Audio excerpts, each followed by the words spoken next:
in, ladies and gentlemen, to MBR, or as we like to call it around here, Nothing But Rants, the show where I find topics that I'm oddly passionate about and I pontificate upon them. These are not hot takes, but rather takes that I'm hot about. What's up? Really like that. You really like that?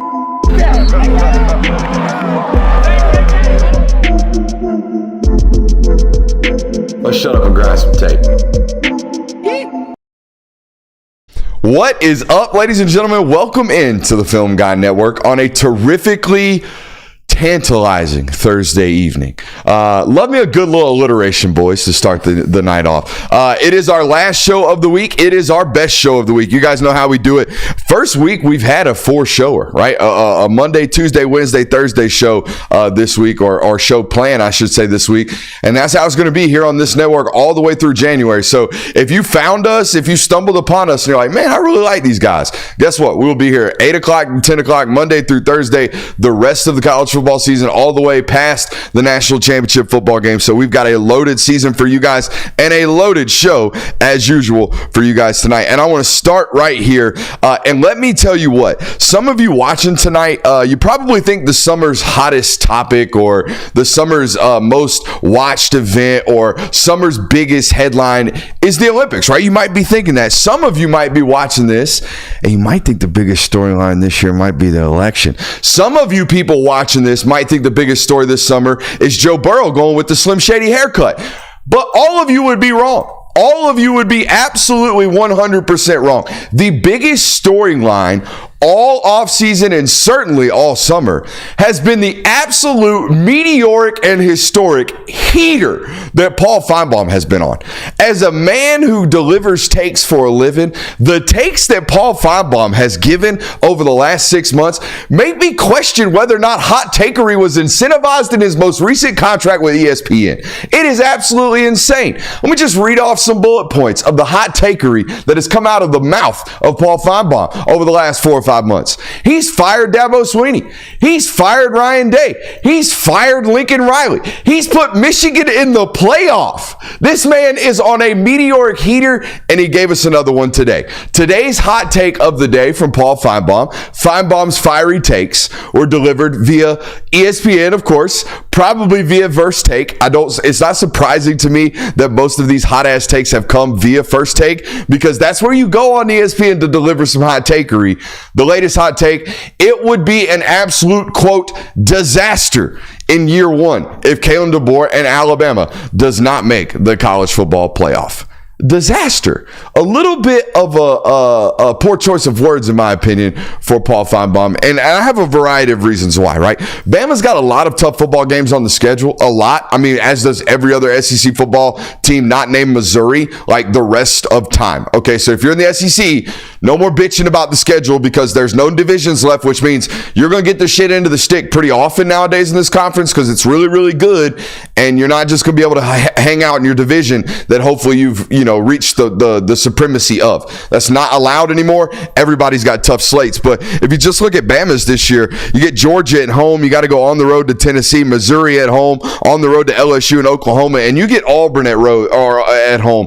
Those are the football games, fellas, that I kind of circled and pinpointed this year as those are really, really tough, highly contested football games for Alabama, or at least I expect them to be this year. So not only do they have a really tough schedule that I wouldn't think it's embarrassing or disastrous to say that there's 2 losses on. If you have 2 losses on that schedule, I think that's admirable. If you go 11-1, I think that's great. If somehow you go 12-0, you're the best college football coach in the league. Like you did some crazy ass shit this year in year one for Kalen DeBoer at Alabama. But it's not just the schedule for me, boys. There are so many SEC football teams this year that have college football aspirations, college football playoff aspirations, and the qualifications and talent to do so. I listed 5 right off the bat: Georgia, Texas, Ole Miss, Alabama, and Missouri. If there's only 3 or 4 of those and you're the 5th team out at 10-2 this year, that is not embarrassing. If 2 losses fall on Alabama's schedule this year, or let's say they lose the 2 home games, Georgia and Missouri. Missouri's an 11-1 team, goes to the playoff. Georgia's an 11-1 team, goes to the playoff. Texas somehow makes it. Missouri makes it. Is it disastrous for Alabama? No. That's a tough break. And I think there's going to be a lot more tough breaks in college football nowadays with the 12-team playoff and how competitive the SEC and the Big Ten are.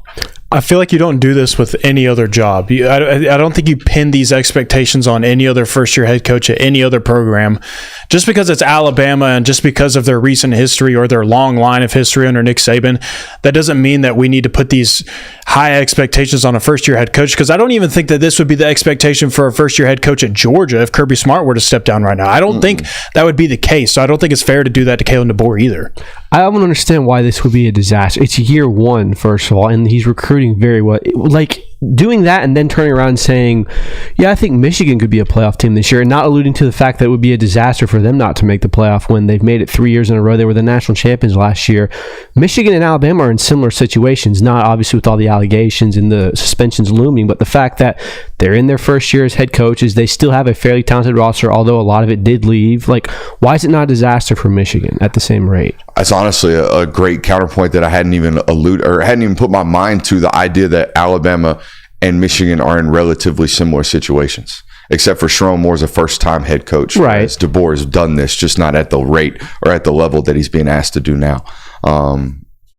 Interesting parallel. The only thing I would also toss onto that is that Alabama is going through a massive change, where it's not just a new head coach and a new voice and there's sanctions or whatever, but you'll have a whole new identity on how you do what you do. Whereas at Michigan, it's probably still the hardballisms laying around that building while still maintaining the same offensive identity of what they want to do and what Sherrone Moore is. But I mean, seriously, I don't get the disastrous comment. If you're the fifth best team in the SEC this year, you're a damn good football team, and you're not going to make a college football playoff. And that's going to feel like a letdown for a lot of these programs, but they're still going to go beat the shit out of whoever they catch in a bowl game. Plus, I think people are kind of viewing Alabama as if Kalen DeBoer took Alabama's 2023 team, copied and pasted it into this year, and are completely ignoring what they lost during the offseason. Like, you lost Cooley McKinstry, Terrion Arnold. You lost Dallas Turner also on defense. You lost Caleb Downs to Ohio State. You lost your top wide receiver to Texas. There's a lot of pieces that you lost this offseason. So it's not like Kalen DeBoer just adopted that playoff team that Nick Saban took to the semifinal round. He is working with almost a completely new defense outside of a few key pieces returning and some key pieces that left your offense as well. Yeah, it all plays into how is it a disaster in year one. Like, maybe 7-5 is a disaster. 8-4 is a disaster, kind of similar to what Nick Saban did in his first year. Now, I understand that you have different circumstances. It's a completely different sport than it was 17 years ago. But still, like, why are we going to hit the panic alarm after year one if they don't make the playoff? Yeah, I'm certainly not. All you have to do is be ranked 12th to not make the playoff as a Power 5 team. Yeah. Like, that's all you have to do. The 12th best team in the country, your first year of college football, and that's a disaster. The more and more I do playoff scenarios and think about playoff scenarios, the strongest 10-2 in the SEC is getting in, and the next several 10-2s are not. And I think there's a lot of football teams, when you look at their schedule, you're like, I can see 10-2. Yep. I can see 10-2. I could see 10-2. I feel like I've said that, and I know we made fun of the 24/7 Sports article where it was like, I think 10 of 14 teams in the SEC or something crazy like that winning 10 games. Mathematically, a little bit impossible, but I do legitimately think like Georgia, Texas, Ole Miss, Bama, Missouri. These are all programs that we look up in December. They could be 10-2 football programs, and you know the SEC could be not necessarily in trouble, but the SEC could be in a tough spot where there's not obvious selection candidates. Yeah, I think if anything too, like, it's just the wrong year to have these types of expectations. Like, if it was a couple years ago where it really did just feel like it's Georgia and Alabama in the SEC, like a few other teams were still a couple years away, like Ole Miss still didn't feel like this, Missouri certainly didn't feel this way, LSU was walking into their first year with Brian Kelly, like, I could kind of understand that if it still just felt like Georgia and Alabama were running the SEC, but it is a different type of SEC this year. We think there's like a clause in Finebaum's contract that says every time you're aggregated, you get like a certain bonus. Like, you say something and we have other people talking about you saying something, automatic pay raise. Greg McElroy rolling in that 0.5%. Oh, Greg McElroy is getting aggregated harder by one company than I've ever seen a company aggregate a guy. Almost makes me want to think they're going to hire him. Interesting. The aggregation machine is a very interesting thing. Is that the day we make it? You get aggregated. By who? I showed you it. It was SEC Media Day. So it's a Georgia expert predicts. I can't remember what your prediction was. Hell yeah. But I don't care about me getting aggregated. I'm talking about us. I want this network to say something, to do something, and then all of a sudden you want the major college football news outlet says this. Film Guy Network says Will Howard ain't shit. Right there. That's what I wanted to say. And I can't wait for it to happen. The day it happens, I will feel better about that than maybe like 50,000 subs. Nah, really? Give me the subs. to hell with the aggregation machine. If you're not subbed already, please feel free to do so. Welcome in, man. We do have a loaded show for you guys tonight. We're going to talk about the future of mid-major fandom potentially dying in the world of college football. We have some elite, and I mean elite, top 5 lists. We've been in a list mood lately as the season arrives, and we got some more tonight. I think it's going to be really, really fun. There's an insane practice footage video going around right now, and it's going to give us an opportunity to really address something that's going on in high school football, at least something that I don't feel necessarily great about, and I want to crap on somebody, so I'm going to do that tonight. I don't even think the boys are ready for that one. We got the biggest sleepers in the 2024 college football season, as you can tell by the title of tonight's show. We might make fun of Colorado, but I think the rest of the internet has already done enough of that. Darts only, shouts out.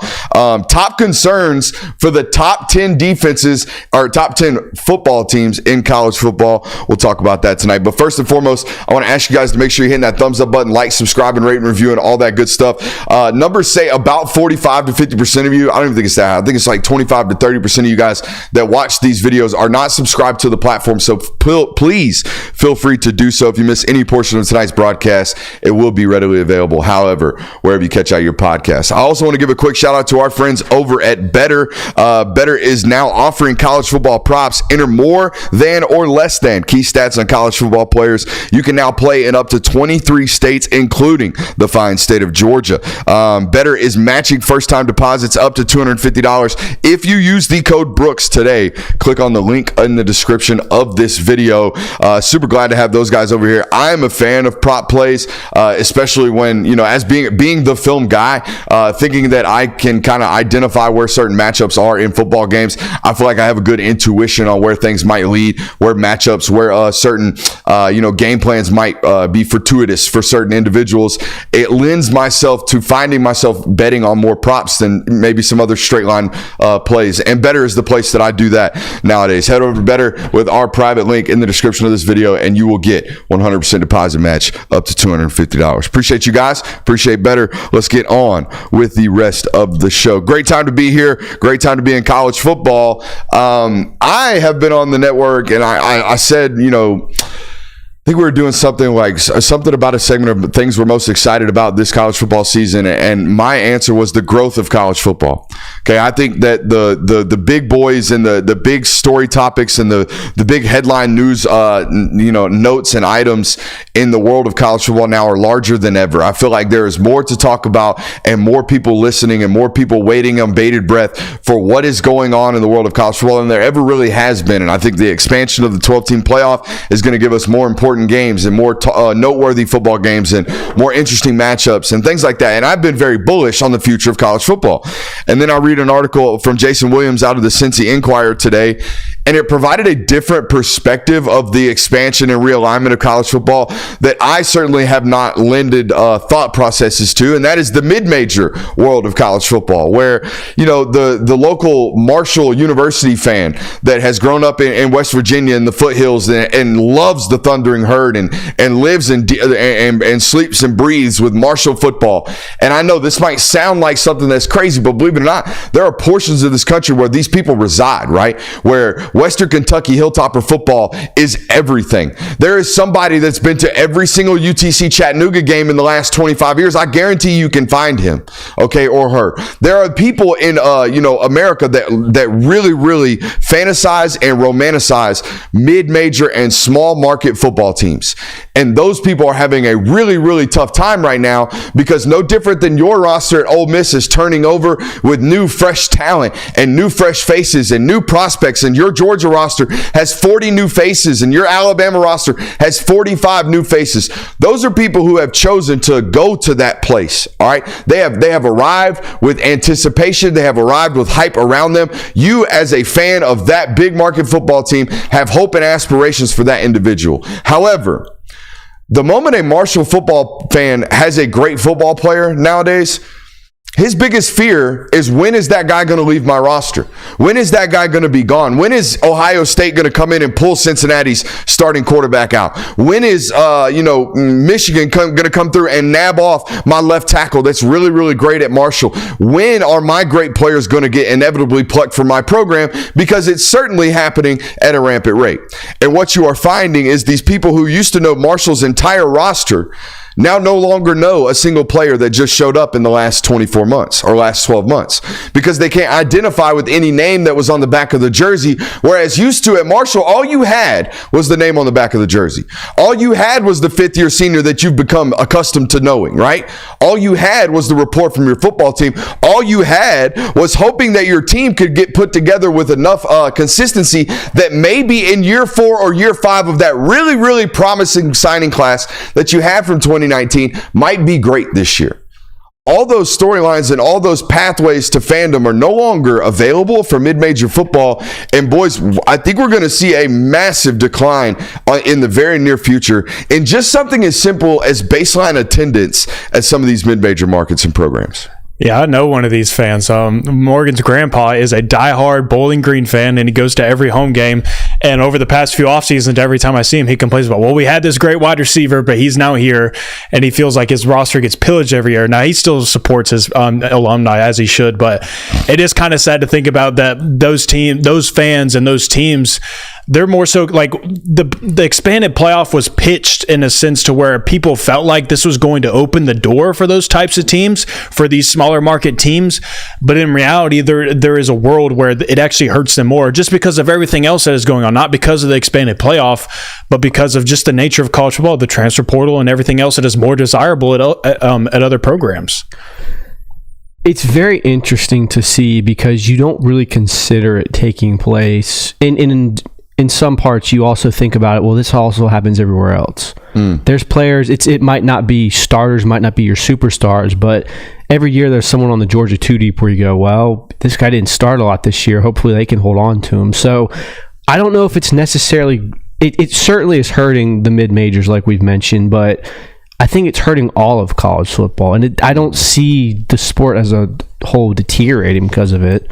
Now, obviously, you're probably going to have old school fans of mid-major programs, like we've said, that are very upset about it, but I don't think it's going to lead to the death of college football. Or it's not also not giving people not reason to be excited about the season. I for a long time was very much against the 12-team playoff. Mm-hmm. I still don't think it's great, but it's here. It's exciting. I think the main issue with this is realignment and some of the transfer portal as well. Like the idea that, like I talk to these mid-major coaches all the time on the trail. I feel as if I see them more often than I do like an Ole Miss coach. Like, why would an Ole Miss coach come to Atlanta?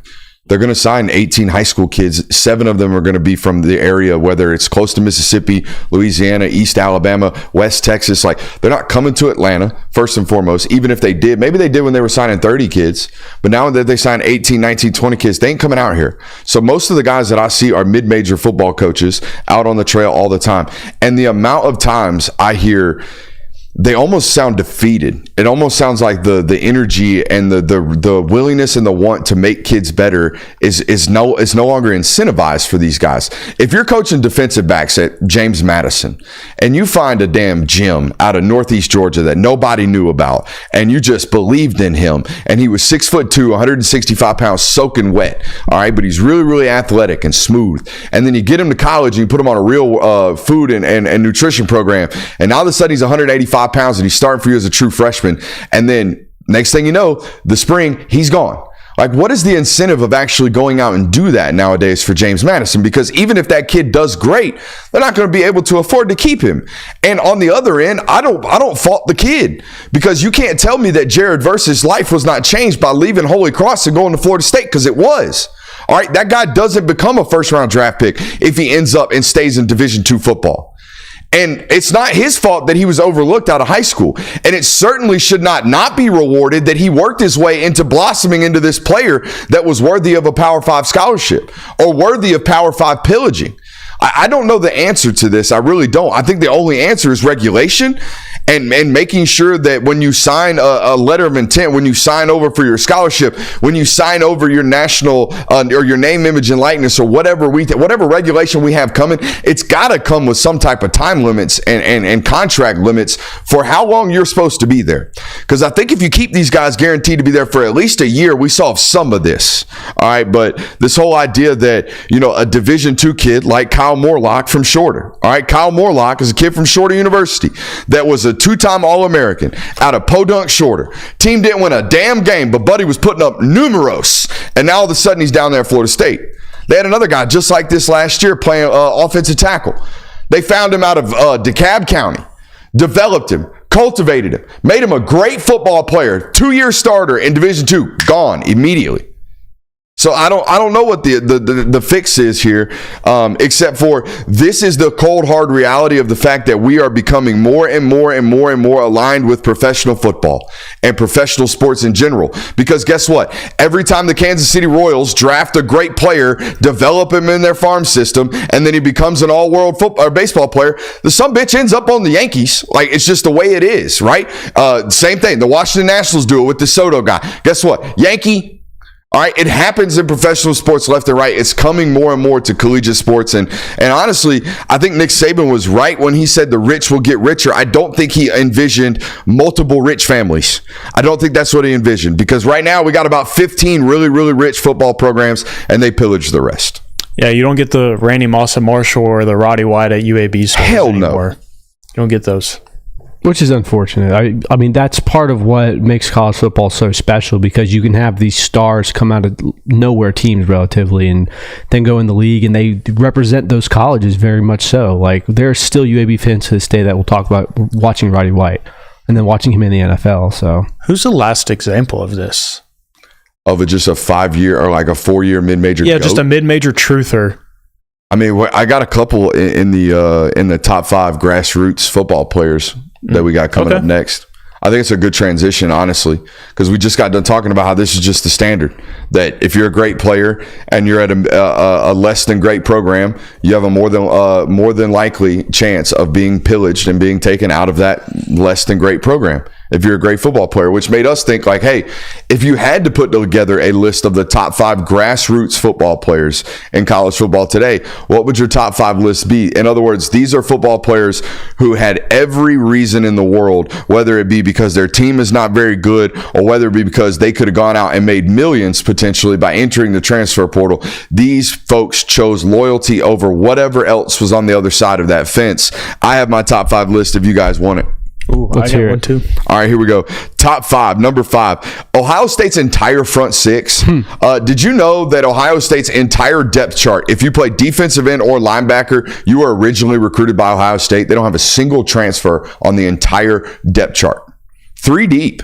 It's like 35 names of guys they recruited and developed and brought back for additional years. Guys like Jack Sawyer, guys like JT Tuamaloau. They got the 2 linebackers that are starting for them this year. I'm pretty sure both of them set for 3 years. Like, those guys have waited their turn to play for Ohio State. They are 100% homegrown grassroots, as are some of the players on their biggest rival. Michigan had 3 football players, 4 really, but the 4th one took the option of get richer maybe and go play at another football program.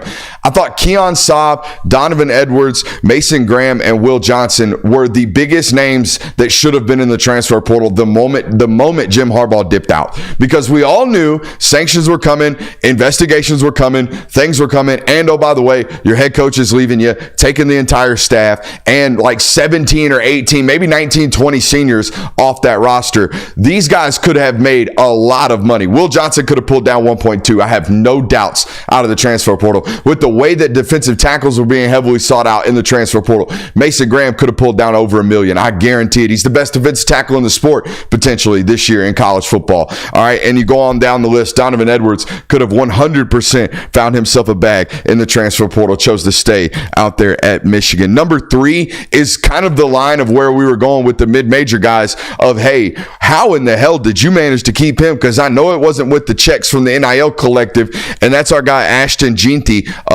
Jeanty? I say Jeanty. Jeanty, our guy Ashton Jeanty, the running back out there at Boise State. Believe he had 1,700 all-purpose yards last year as a sophomore. Certainly could have been in the portal. Certainly could have gotten a bag. Chose to stay with Boise State. Another mid-major example of this right now, UNLV's Ricky White almost won the Biletnikoff Award last year as a sophomore, coming back to UNLV for another year. Have no idea, honestly, why. It's a kid from Atlanta, dog. That's a kid from southeastern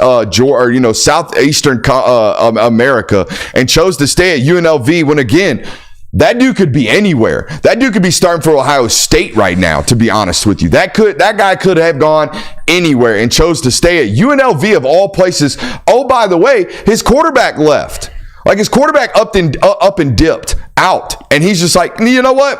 I kind of like the slot machines out here. I think I'm going to hang out. Like, that's nuts to me. And then number 1, he is the true definition of grassroots, and he's the favorite to win the Heisman. It's Carson Beck. You sit for 3 years as a quarterback, buddy, you got a longer leash than most and much more of a higher patience rate than most men, young men this age. For my number 5, I also had Donovan Edwards on my list, not only because of what we knew was on the horizon for this program once Jim Harbaugh left, but also he remained the number 2 to Blake Corum throughout his career. So it kind of felt like he eventually could have went and looked for another opportunity at another program to just be the main guy, the number 1 guy in an offense, and get all the totes. But he remained at Michigan behind Blake Corum, and he was the two-headed monster with him, and he has still remained at this program. So he made my list. Malachi Moore with Alabama, one of the few returning contributors for Alabama on defense, and he very easily could have done what a lot of his teammates did and said, Saban's not here anymore. I'm sticking around in college football for another year. I would like to go play somewhere else, but he didn't. He's remained true to the tide, and he stuck around, so he made my list. Noah Fafita, the Arizona quarterback, lost his head coach. He definitely could have made a bag this offseason. We know what the quarterback market is like in the transfer portal. He decided to stay put in Arizona, and him and McMillan put up stupid numbers last year. Now, McMillan stayed 2, so that may have played a role in that, but he made my list at number 3. Emeka Egbuka for Ohio State. I felt like this year it kind of made sense why he stayed, because, I mean, it seemed like you were going to be the clear-cut number 1. This Jeremiah Smith kid is coming in, but you're the vet. You're the guy with experience. You're going to be one of the main targets in this offense. But I feel like there early on in his career, he could have definitely went to another program and instantly been inserted as a number 1 option. And this one might sound a little funny, but I think it plays true because of what's happening in that program. I have Zachariah Branch on my list. It is just year 2, but you lose Caleb Williams, and the program isn't going in any upward trajectory right now, or it doesn't appear that way. I guess it's the Lincoln Riley offense that favors him, and I understand that, and he knows that he's going to be the do-it-all guy, and he's going to get as many touches as possible every single football game. But another guy that could have entered the portal and been in a much better situation than what he's in out in USC. I like it. All right, so my 5, I did a bunch. I kind of ranked them 1 by actual skill, like how much they've contributed and not leaving, and then the others by, like, this person very well could have left, probably should have, but they stayed. The first one I have is Ollie Gordon.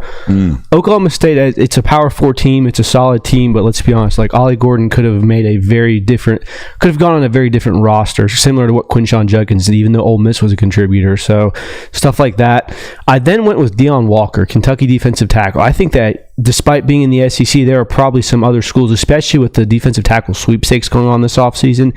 He could have absolutely hit the transfer portal. Barrett Carter is another one. Like, Clemson hasn't exactly been a national title contender as of late, and Barrett Carter could have definitely benefited by entering the transfer portal. Next, and this one's kind of weird, but I think he absolutely could have transferred just because of who they brought in, Devin Brown. Yeah. Devin Brown showed you that he is starting quarterback caliber, and maybe not necessarily on Ohio State, but there is some other school elsewhere. He's probably going to sit on the bench for the majority of this year just because of him staying there, so shout out to him. One of those last remaining quarterbacks that hadn't committed. Oh, all of a sudden he's a 5-star guy. The cat I think he was out of Southern Cal, and just out of nowhere, Devin Brown shooting up ranking lists left and right. People got him number 1 quarterback, 5-star. And I'm like, who is Devin Brown? And then I see him at the Adidas All-American game. I'm like, Devin Brown's all right. But Devin Brown, like 5-star. Y'all chill out on this shit, man. Ohio State, congrats. And this last one is not that he should have transferred. He probably could have, that he should have. But Malachi Starks, the fact that he came there, started as a true freshman, started the entire 3 seasons he's been there. That's just the definition of homegrown, not that he had an option to leave. Right. I got you. So that's my 5. I like that. Who are we missing? I feel like we're missing somebody. I mean, there's a couple like guys that were started out from the jump and were good, never left, like Barrett Carter, or not Barrett Carter, James Pierce, Michael Williams is one, Harold Perkins, guys that got to start early and kind of just stay for the last 3 years. What are you reading over there? Devin Brown at one point was ranked 885 on the consensus rankings. He finished at 44. I can give you I want to make sure I get his name right, though, before I say it. And by the way, bumped up from 179 in October to 44 in February, right before his decision.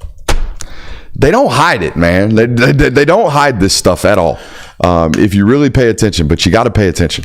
Joshua Josephs. He plays for Tennessee. Yeah. He's the guy right behind James Pierce. Yeah, he's from North Cobb High School. Yeah, and he was a very highly rated recruit, just like James Pierce was out of high school. And he actually talked about in his press conference today how he spent a lot of last season being jealous of James Pierce, and he felt like it kind of held himself back from reaching his true ceiling. But now they're talking about this offseason, how he's taken a lot of steps forward, and they might have 2 of these really good edge rushers on their defense. So I think he could be thrown in this list as someone who you could have easily transferred, gotten out of that spotlight, gotten out of the shadows from behind James Pierce and went to another program, but he stuck around behind a guy that could potentially be the first overall pick next year, and they both could be a heck of a duo. Is Joseph's over 230 pounds yet? Let me look. Because in high school, I loved the idea that he was going to be an edge rusher, but I almost wanted him to play off-ball linebacker because I didn't know if he was ever going to put on the weight. They have him at 245. That's big enough. That's plenty big. He put on the weight then. So, yeah, we'll see. I mean, he's certainly talented. His high school football coach, Queen, Tyler Queen's his son, Alex Queen maybe. Coach Queen, Shane Queen. Coach Queen compared him to Azeez Ojulari coming out of high school. Ooh. I think that's a little bit much. But no, nonetheless, a tremendous edge rusher. Not as long and as twitchy and as fluid. Yeah. Maybe as twitchy as James Pierce, not as fluid and as long as James Pierce. So we'll see. Super tantalizing prospect. You're right, though. Certainly could have left and hit out into the portal. The amount of tampering that goes on with these guys nowadays is pretty nuts. We had an example of tampering in the Georgia space that was leaked on Twitch, didn't we? Oh, yeah. Is that technically tampering? How does that work? For those of you who don't know, Ra Thomas was streaming college football 25, but he wasn't streaming the game. It was just him in his dorm room in Athens talking, and he answers a phone call, and I don't know if he's talking to his agent, if he's talking to another coach, or who he's talking to, but in the middle of talking to that person on the phone, he mentions that Auburn been blowing him up like crazy, but he ain't even in the portal yet. I don't know how that happens. He said he was going to graduate, then enter the portal. Yeah, but they out here blowing him up left and right. So the best part was he said before that, I'm not supposed to be talking to any schools. They're not supposed to be talking to me, but Auburn been talking to me. Auburn been talking to me like crazy. Do you have to enter the portal if you're not on a team? I think you have to enter the portal. It has to be something like you officially have to announce. To be communicated with. Yeah. For your contact information to go into that thing, you have to. However, again, we all know that ain't happening. That ain't happening. We all know y'all cheating. We all know y'all breaking rules. It is what it is. Tough stuff right there. All right, top 5s continuing here. I like this. You ready? Top 5s continuing. We just knocked out top 5 grassroots football players in college football.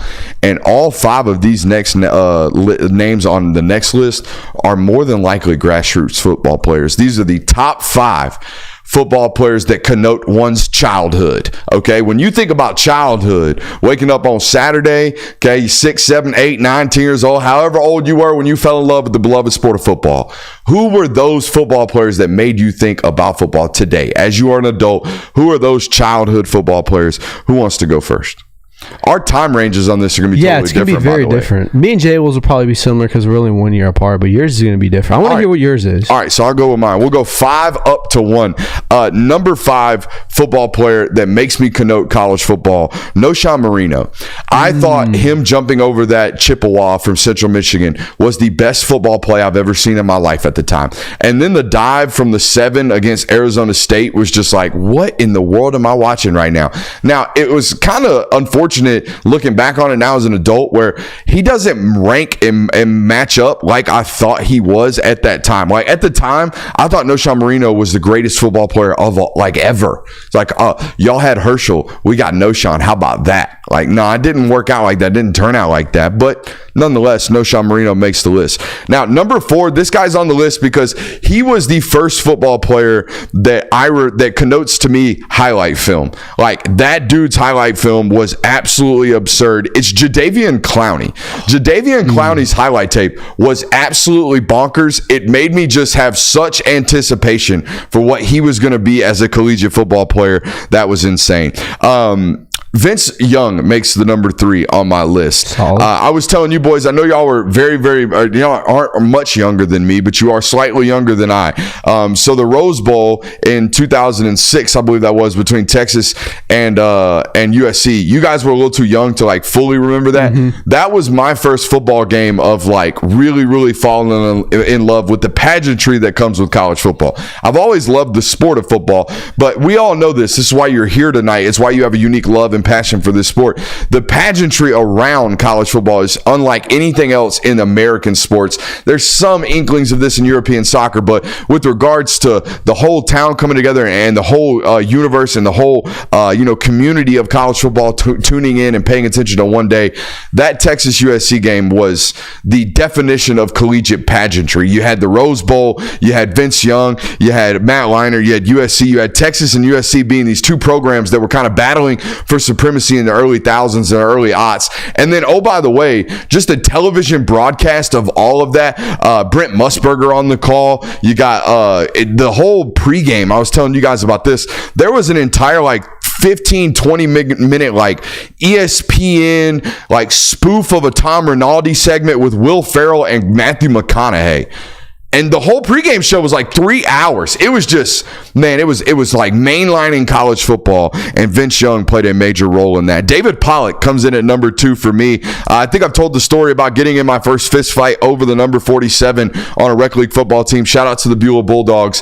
I did not win. I won that fist fight. However, I was told, hey, buddy, you're an offensive lineman. You ain't wearing 47 anyways. Congrats on the hands, though. That's awesome. You're wearing 55 this year. Unfortunate for me, Derek Brooks was still pretty cool at the time, but that boy David Pollock was kind of him. And then number 1, period, point blank, it's Reggie Bush. Reggie Bush was I'll still do it. I'll sit down and watch Reggie Bush highlights to this day. There it is. No LLIs there. You disappointed by no LLIs? I was surprised by no LLIs. Yeah, figure out throw you a curveball. 6 of those. So figure out throw you a curveball. Do you want to go or do you want? I can go. We actually had some crossover on ours a little bit. One of them I was kind of shocked that you had on your list.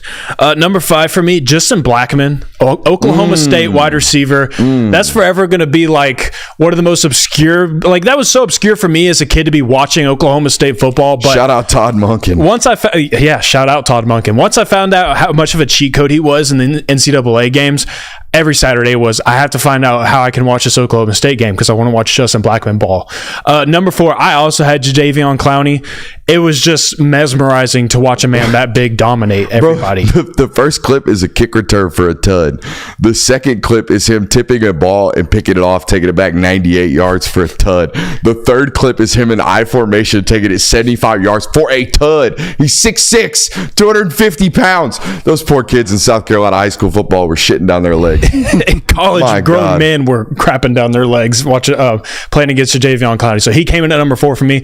LaMichael James, the Oregon running back, was putting up stupid numbers. Numerous. Of course, me being around the age of 9 when this was happening, like the Oregon uniforms alone was going to draw my attention. But watching LaMichael James ball out every Saturday, and it was always the late game too, so I usually had my evening free anyways to watch some Oregon football. It was just the best as a kid to watch him tote the rock for 4 quarters.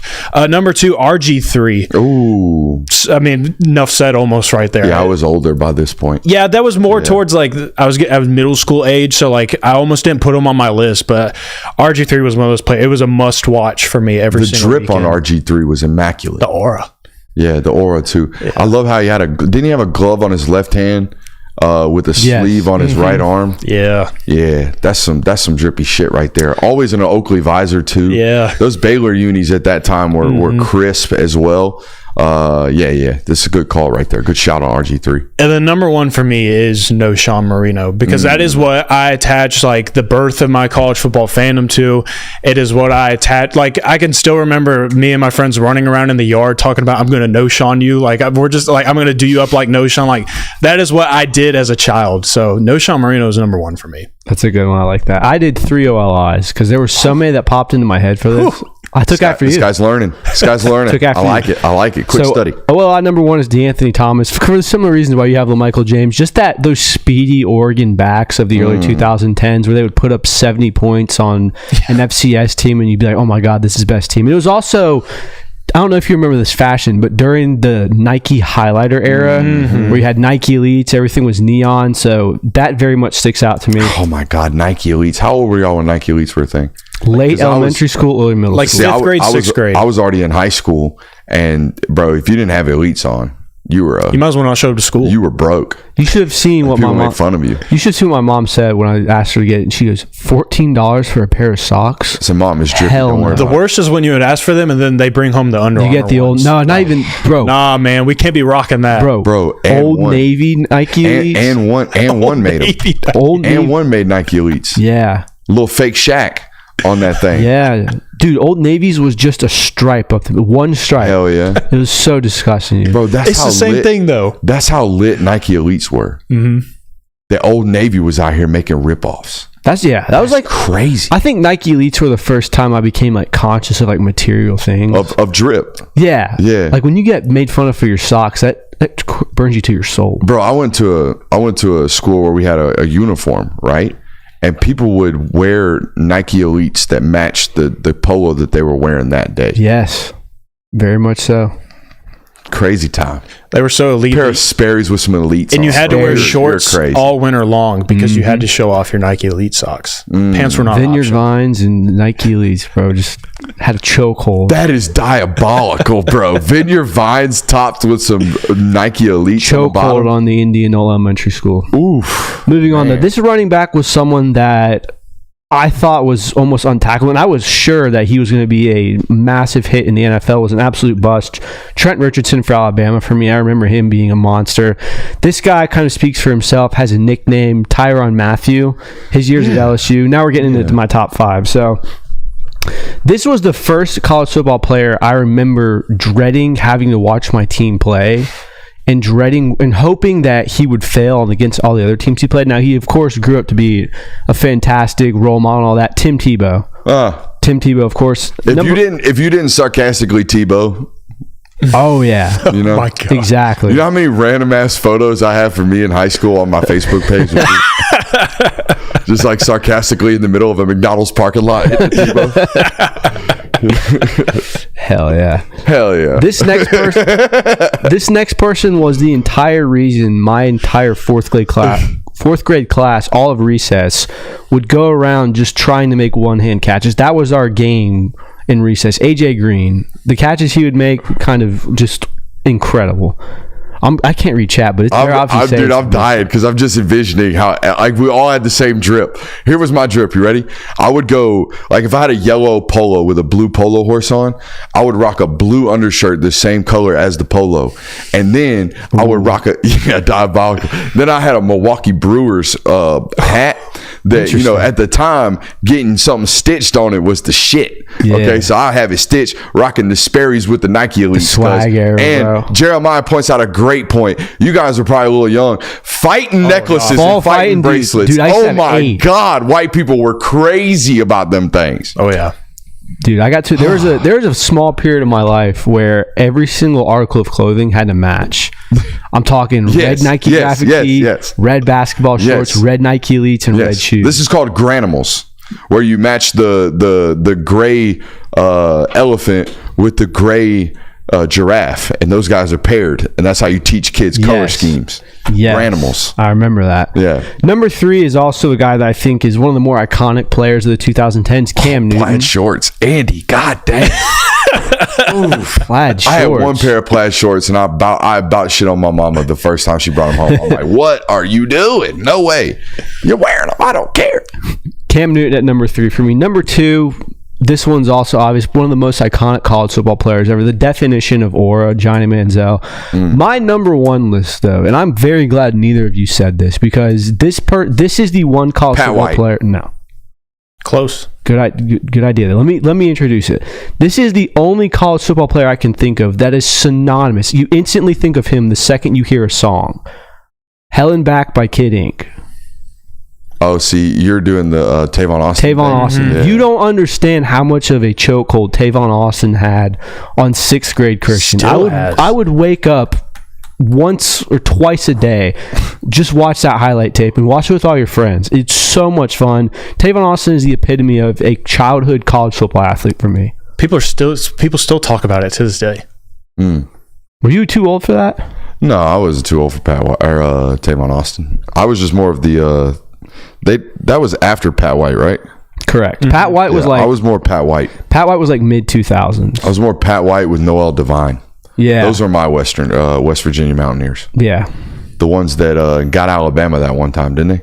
No, they beat Georgia in the Sugar Bowl in 2005 or 6, I believe. That was my West Virginia Mountaineers. I remember starting Rich Rod Mountaineers. I can remember starting up a St. Louis Rams rebuild on Madden and making sure that Tavon Austin turned into the best wide receiver in the league in that franchise. I was adamant about it. It was going to happen. Tavon Austin is a childhood college football player for me. What about what was that? Cody, the little middle schooler that had that crazy ass highlight tape. Cody. Oh, I know who you're talking about. I don't remember his name. Oh man, but it was like he's a prodigy, and then he ended up growing to be like 6th grade highlight tape 5'7", and dude's highlight tape was absurd. It was like Tavon Austin, a little white boy version. It was crazy.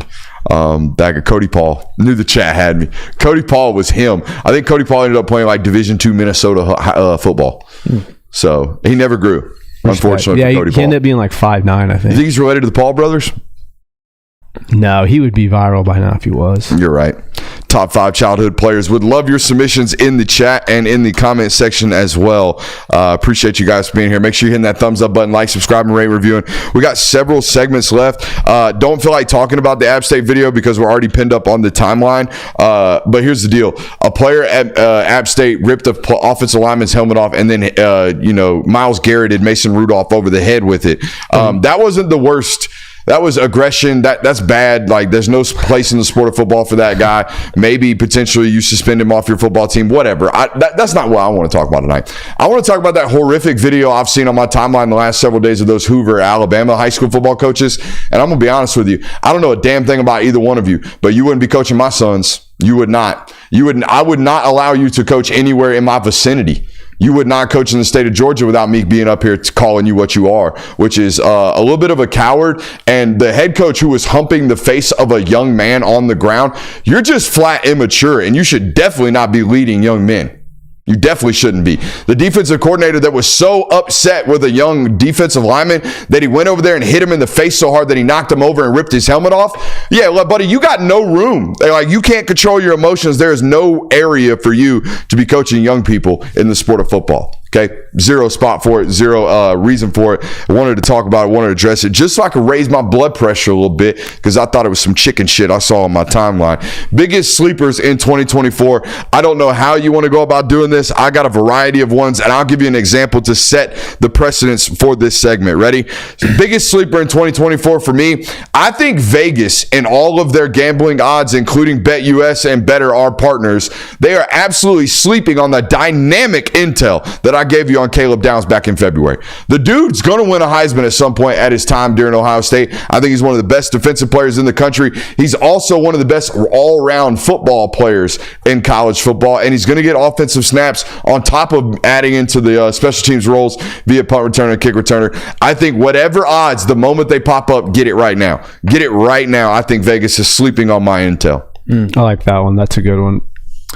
I think Malik Murphy is being slept on. Almost has been forgotten about almost now that he's at Duke. Like, this was a guy that backed up Quinn Ewers at Texas, got playing time when he was injured, and now he's at Duke and he's going to be the starter. And ever since he announced his transfer to Duke, the discussions about him have kind of dispersed, but he's uber talented. He has all the tools in the world to be successful, and now he is entering his first legitimate year as a full-time starter. So there might be some bumps in the road, but Duke returns 2 of their top 3 wide receivers from last year, and they have a graduate who is still on the roster who didn't play last year because of a knee injury.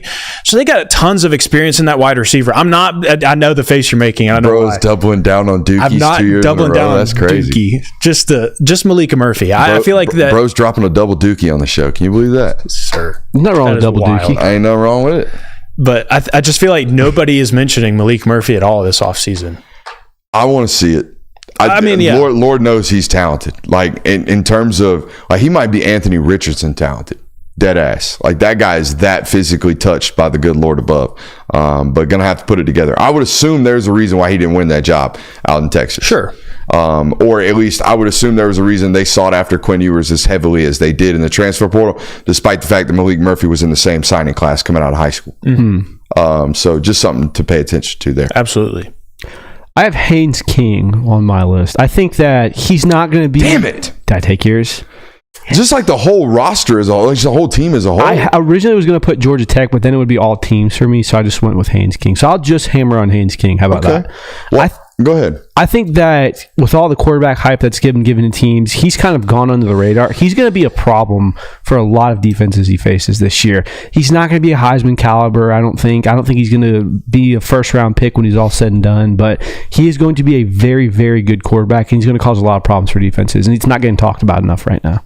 I don't think he started until like game 3 last year, game 4, and managed to throw for like 2,800 yards, rush for almost 700. Like, he was a really dynamic football player. The problem last year for him was the turnover issues. If he can do anything to remove those, he's going to be a tremendous football player this year. I think people are sleeping on Tech in general because the ACC is kind of dookie this year, on top of the fact that Buster Faulkner might be, if I said Buster Faulkner was a top 7 offensive coordinator in the sport right now that you could name. Well, that I could name. I mean, yeah, I would say. Then, buddy, he by proxy, he has to be then, because we only know the good ones. We don't know the great ones, I should say. We only know and talk about the great ones, and the fact that his first year as a real play caller is since 2019, I think, was Southern Miss. His first year doing it at a Power 5 level. Oh, I don't know. He finished runner-up for the Broyles Award, which is awarded to the best assistant coach in football. So he's pretty damn good, and he was there for 1 year. He's basically there for 10 months and turned that offense around into what it was.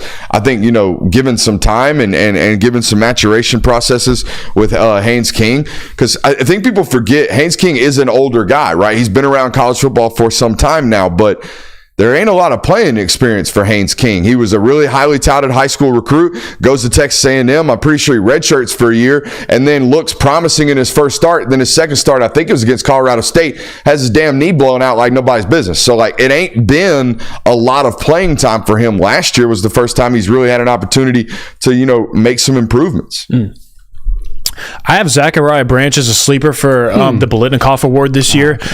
Everybody wants to look at Luther Burden. Everybody wants to look at maybe what Ohio State has. And I think that Zachariah Branch is a sleeper because people want to go ahead and write off USC again because of what is happening at that program. Caleb Williams is not there. People are a little unsure if Miller Moss is actually going to ball out like he did in the bowl game, like he did this past year. So, but I think Zachariah Branch again is going to be the guy that gets all the touches out there. He's going to put up all the numbers, and I think it's absolutely plausible for him to win the Blitnikoff this year.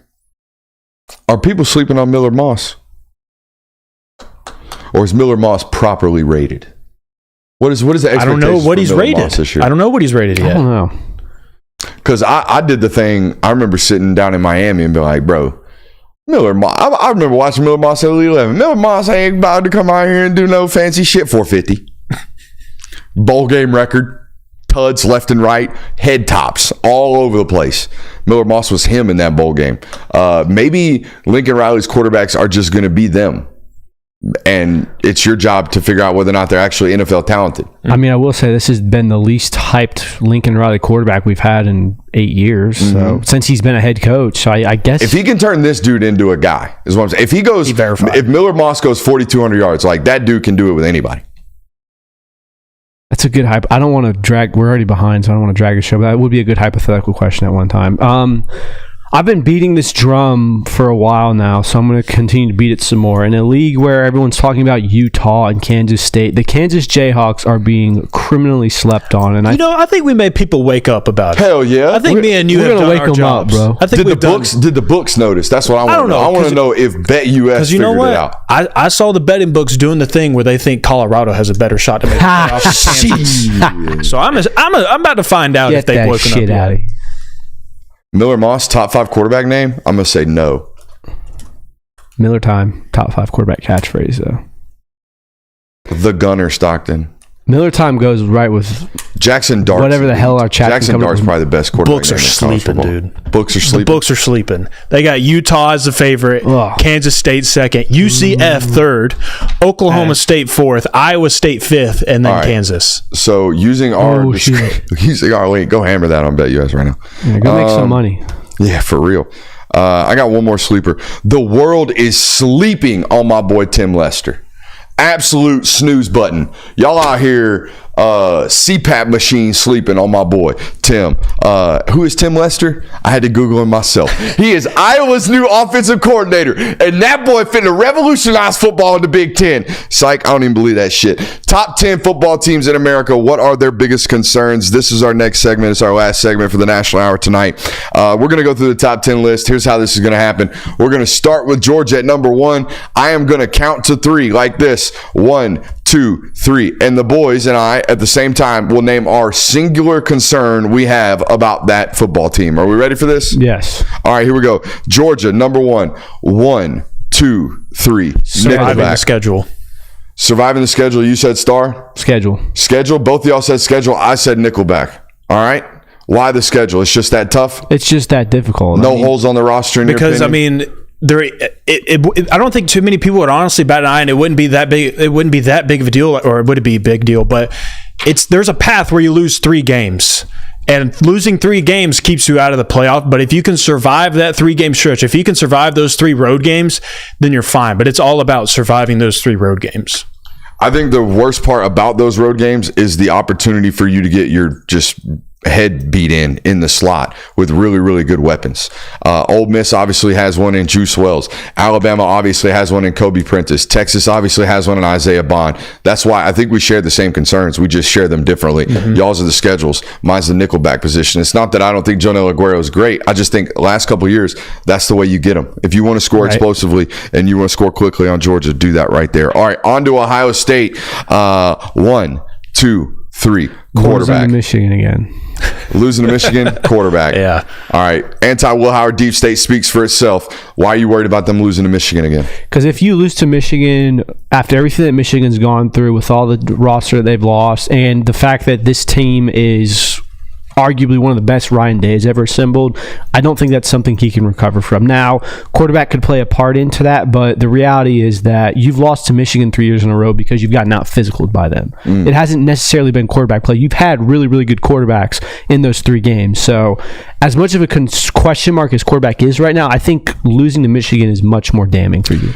So we've been 2 out of 3 on both of these so far. All right. On to Oregon. 1, 2, 3. First year in the Big Ten. What'd you say? I said first year in the Big Ten. First year in the Big Ten. Secondary, same thing. 70%. 70% of the 10 guys that they have in there 2 deep at the 5 defensive back positions got there in January. 70% of the dudes on the 2 deep just got there in January.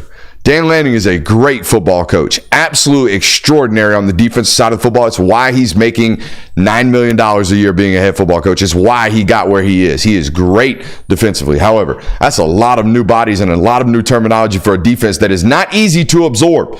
That makes me worry a little bit about those guys. absolutely. And you said what?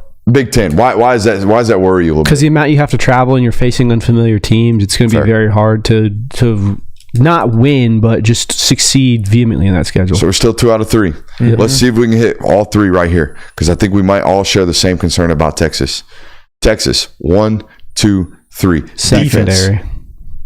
Fair enough. We'll take it. Yep. Yeah, we'll take it. I almost went just the secondary is the primary concern. But the on defense as a side. whole, too. I'm so baffled by how you watch your defense be 108th last year, I think, in passing yardage allowed. Yeah. 108th last year in passing yardage allowed. And they didn't do a damn thing in the portal. No. Nothing. All that money they got out there, they're just like, you know what? Last year, when we had these decent groceries and made a shitty meal, let's just keep the same groceries, dog. Like, what? How? What? All that money y'all got out there, and y'all out here shopping at Goodwill for your drip. I don't get this. I don't get this at all. It made no sense to me. I almost did put injuries on this because obviously losing CJ Baxter, Quinn Ewers has never finished a season start to finish. That's due to crazy. injuries. So, I mean, injuries could very quickly mount up for this Texas team. All right. Number 5, Alabama. 1, 2, 3. No Identity. Saban. Defense. No Saban. I said identity, which is kind of aligning with the no Saban thing. I think the only worry I have about DeBoer this year is the fact that he's caught in this hybrid between trying to do what he does with half of Nick Saban's roster. Prime example is their offensive line. Like, they're out here talking about Caden Proctor, and Caden Proctor's great. Caden Proctor looks nothing like any tackle DeBoer's ever had. Nothing. Their tackle last year, number 55, that I love so much that I always draw a name on and can't remember. He was an early second-round draft pick. The dude was a specimen of an athlete. The guy's sub 5 in the 40. The guy is sub 4.4 in the 5.10.5 shuttle. The guy's involved in a screen game. The guy's involved in counter. The guy can skip pull. The guy can do everything because that's how they played. They were a gap scheme football team. That whole offensive line has been recruited to be a zone scheme, which means we're just we're going to road grade y'all. We're playing bully ball. Alabama back to the bread and butter of what we do. That's what they've been talking about for 2 years now. Now all of a sudden they're going to become a misdirection gap scheme offensive design, but with those player personnel. That's what I'm saying. Like, I don't even know if it's so much so about no more Nick Saban, the GOAT's gone, all that good stuff. To me, it's about, we got the GOAT's players with the GOAT's ideology of a roster, at least 40% of it, 50% of it, and most of our good players come from him, and they came from systems that really enhance their abilities, and now we're going to make them do what we do. That is a confusion of identity, and that to me is a little bit worrisome. I put Saban just because every reason or concern that you have is legitimate, but you always in the back of your mind go, well, it's Nick Saban. He's going to be able to figure it out. You don't have this luxury with Kalen DeBoer right now because it's year 1 and Saban's not there. So that's kind of why I put it as the biggest concern. Yeah. Corner depth's reasonable concern. I see Smooth as agreeing with me about the defense, and it is because of the secondary. Losing Kool-Aid McKinstry and Terrion Arnold, those are 2 big names to replace. And then also you throw in Dallas Turner in the mix. And Caleb Downs. So those are 4 major playmakers that you lost on your defense, and you're somehow going to have to replace, put that in quotation marks. You're hoping Keon Saab can help fill the void a little bit, but they're going to be searching for some answers early on in the season. All right, can we go 3 for 3 one more time? Ole Miss, number 6. 1, 2, 3. Hitting on defensive transfers. Lane. Mercenary roster. Hitting on same defensive thing. transfers. Yeah, mercenary roster on the defensive side of football. My concern's Lane. I think there's going to be a big game where he's like, you know what? I spent all week talking shit. Bring your popcorn, lose by 35. My team was flat, but I wasn't. I mean, that is true. You have never been able to reach those heights as a Lane Kiffin. Like, you've never even really sniffed it, honestly. It's always been like, hey, week 7's here. Ole Miss is looking really, really good. And they just got their shit kicked in. And just because you got a better roster, it doesn't fix that issue. Nope. I don't care how good your roster is. If you can't, like, that doesn't solve the issue of falling apart in big games. Number 7, Notre Dame. 1, 2, 3. Offensive production.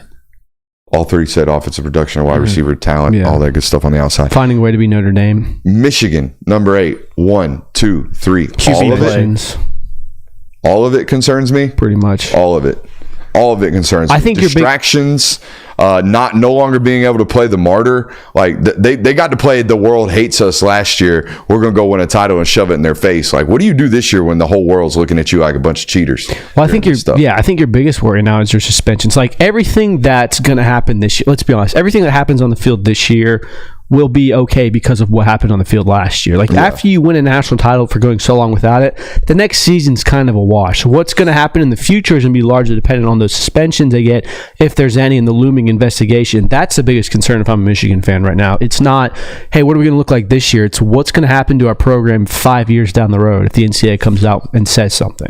Penn State, 1, 2, 3. Not making the expanded playoff. All right. What? Not making the expanded playoff. Oh, yeah. But why wouldn't they? What would your concern be for them not doing it? I almost did put Drew out. I tried to be unique in this. I didn't realize we were trying to do try to be different. I didn't realize we were trying to do a cohesive thing here. I'm just out here fucking shit up, boss. Florida State at number 10. 1, 2, 3. Receiver talent. Wow. We were just different today. I thought we were going to be on the same vibes with some of this stuff. I got major questions. That's why we're great. Even though Ed D, you know what I love about us doing this national stuff, and I know we're way over, and that's fine. We're starting to get sprinkled. Like, we got a couple of Bama fans in here tonight. We got a couple of FSU fans in tonight. I saw an Ohio State fan hanging out in here earlier tonight. What I need you guys to do that have chosen to watch us and trust us with your national college football content, tell your friends, man. If you have friends in your fan base, let them know that this exists. Bring them over here and make them a part of this family. Because Lord knows the chat is way more fun when there are a variety of fan bases in there. That is a tremendous, tremendous opportunity for us to continue to grow via organic growth, word of mouth by you guys. All right, we got a whole nother hour coming up. And some people would say it's the most important one, the local hour, right now. See you.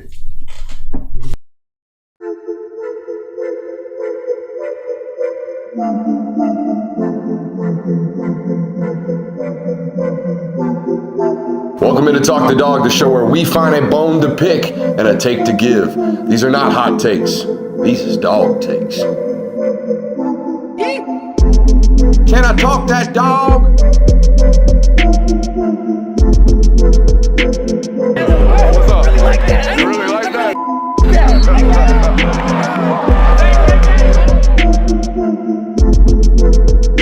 Let's shut up and grab some tape. What's going on? All right, we are back. I want to start the local hour with this right here. I want to give a quick shout out to our friends over at Better again. We are brought to you by Better tonight. Better now offers college football props. Enter more than or less than key stats on college football players. You can play in 23 states, including this wonderful state of Georgia. Better is matching first deposits up to $250 if you use code Brooks or click the link in the description of this video today. Again, super glad those guys are joining us this season. It's going to allow us to do a lot more fun things, going to allow us to travel without you boys really worrying about eating ramen or staying in a Motel 6 and having to keep the strap on us. Motel 6s are kind of fun, though. Motel 6s are kind of fun. Sleeping next to the piece ain't. You know what I mean? Because you don't know what's going to happen in a Birmingham Motel 6 at 3 o'clock in the morning. Just saying. Don't know why I'd be in Birmingham. Maybe we're in a transition period between coming from Atlanta out there to Mississippi. But you get what I'm saying. Shout out to Better for showing support to the show. Keeping us out of Birmingham. That's right. Make sure you support those who support us. Had some pretty important press conferences today. They would not be very important at other programs, because at other programs you get these guys pretty frequently. At Georgia, super important. It's the only time we're going to get to talk to Mike Bobo and Todd Hartley and Glenn Schumann and T-Rob until probably a bowl game forces these guys to talk to the media. Otherwise, they're off in their own world. They're doing their own thing, never to be seen from, heard from, listened to in front of a camera ever. So they're not available for questions. So when they are, you better hope you get some good ones in there. You better hope you find out some things about this football team, which we did very much so today. We will start with Mike Bobo. Super interesting to hear him talk today about all the things that are revolving around Georgia offense. The number one question I wanted to know, this is his 15th season being a primary play caller. There are 11 seasons where he's the offensive coordinator, 4 seasons where he was the play caller and head coach at Colorado State. Majority of those obviously being at the University of Georgia. You guys are well aware of his history and his success and his lore as an offensive coordinator. My question to him was essentially, how are you remaining innovative? Who are you watching? What offenses are you studying? What are you studying? Where do you go to learn new offense? And I'm not going to say I was disappointed in the response. I was surprised by the response. Normally, when I ask this question, I get some type of offensive coordinator that everyone knows of, or some very obviously innovative offensive coordinator, maybe a Riley, or maybe a McVay, or maybe a Shanahan because he's very pro style, or maybe, he went back to some stuff that Todd Monken does. I don't know. But I expected to hear names of relevant coordinators today. What I did not expect to hear him talk about was how he calls on guys like Mark Richt and guys like Jim Donnan. He says football hasn't changed a lot in the last 27 years. The same stuff and the concepts in football is football that 27 years ago when we were studying football and putting in offense, like we're still doing the same stuff. He said his dad has been coaching for 65 years, 70 years. And when he came to practice today, or when he comes to practice today, he's going to ask him, how'd you think it looked today? So I was surprised, not disappointed. I was surprised by the comments of, I lean on the ones who came before me, when I would envision most people are leaning on what is now working in today's game, if that makes sense. I was also surprised when he mentioned that he leaned on the ones around him. Like, he kind of implied that him and other active offensive coordinators come and talk. Yeah. Which that's common. I understand that. Reaching out to other coordinators, reaching out to other people in your circle, in your immediate friend circle, like no different than some of the on-air media talents that we've developed relationships with. We lean upon each other for, hey, how did you deal with this? Or what did you think about this? Or what was your take on this? Or whatever it may, what are you hearing? Things like that. We lean on our colleagues, certainly. I wasn't necessarily surprised about that. I was surprised about him calling a guy like Coach Donnan, who hasn't. Coach Donnan probably, I don't know Coach Donnan. Maybe Coach Donnan is studying up on modern defensive covers and defensive schemes and things like that. Maybe he is, but I figured you'd be reaching out to a lot of newer football coaches. That was my initial thought there. Right. But we would have had that quote. I didn't cut it for you. We got a bunch of Hartley quotes. That's what we got. You don't want to adapt too much and lose your physicality was something that he mentioned today. And I thought that was really what he was talking about or alluding to with the football hasn't changed much in 27 years. Whereas the game's played in space a lot more nowadays. We're trying to do things that get the ball out into open areas a little bit easier, but you don't want to sacrifice your physicality for the nature of innovation or the nature of space creation, right? That's not who Georgia is. That's not what Georgia's going to be. So looking back on my first thoughts here, right, just now, it would make sense that he's not leaning on 2024 gurus that are out here doing the air raid spreads. It would make sense that he's recalling on pro style innovators that, had success doing what they do now in 2024. He told a story about Carson telling the quarterback room that they need to prepare like they are the starter, that this was something that he failed to do when he was a younger football player. So it makes sense. Or I was actually relieved a little bit to hear this today that, I've heard Carson talk about this before, that, part of the reason he didn't leave when they elected to go with Stetson Bennett over him in the UAB football game was that he knew he wasn't ready, that he knew he had failed to prepare like you're supposed to. And that was something that was a pill that he needed to swallow, not they just don't like me, or woe is me, I got to go somewhere else, this is never going to work for me. No, his immediate thought was, I didn't do what I was supposed to do. So now he is being in a reflective and in a leadership role of saying, hey guys, I know, Ryan, I know you think you just got here, but you need to be approaching every single day as if you're the starter. It's the only way you're going to maximize your opportunities. That's something I failed to do when I was younger. He was extremely aloof on Jared Wilson, and everybody's been extremely aloof on Jared Wilson, which tells me it's a minor injury. First of all, I know it's a minor injury. I don't know what the injury is, but let me just lay the groundwork for you here. It ain't a foot. It ain't an ankle. It ain't a shoulder. It ain't a wrist. It ain't a nose. And they're being really aloof about it. What do we think? Do you want me to say? No, I don't. I'm just saying. Take it where you want to, but there's certain injuries nowadays. Ever since a certain movie came out in Hollywood, there are certain injuries, one particular injury that we do not talk about. We don't speculate about. If it happens, it just happens, and then it's in the dark, and then they come back fully healthy. I'm trying to see if the chat's figuring it out. Bingo, there's somebody who got it. All right, that's my hypothesis on what's happening there, just based off the aloofness of it. If it was a minor ankle roll, they would have told us that in that question. Just being careful. So we're just being careful with Jared. We're just being careful with Jared. On to the next one.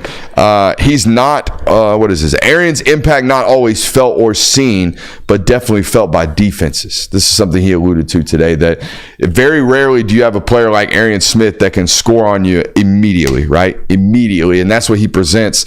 And you can see this in defensive game plans and defensive schemes. When he comes in the game, you can see on film everybody kind of pointing him out, saying, hey, 11's on the field, and then subsequently everybody takes a step off the ball. And that's what he does to you. It is very interesting to see that. Realistically, Arian Smith hasn't been what you consider a bell cow receiver for Georgia, but when he got 8 career receptions. No, 4 of which are tuds. I think it's like 17. He's got a good bit now, but it's not anything where it's like he's consistently involved in the offense. But every time he's on the field, the defense has to take note of it just because he's such a burner. So they got to get him to be consistent every single day. I don't know if he alluded to the idea of, kind of gearing down and becoming more of an actual route specialist, but he certainly talked about that with another wide receiver we're going to mention here in just a second. I asked him about, Kirby's been alluding all offseason about how, Coach Bobo has gone to Carson and explained to him, like, hey, man, you're the starting quarterback, and when we score, you need to be excited. You need to go celebrate with your teammates. Your teammates need to see you having fun. They need to see you being excited about playing this position. And I was just curious, like, Coach, why did you feel the need to do that? Why did you feel the need to make him become a little bit more excitable, or challenge him to become a little bit more excitable and a little bit more demonstrative with his emotions during a football game?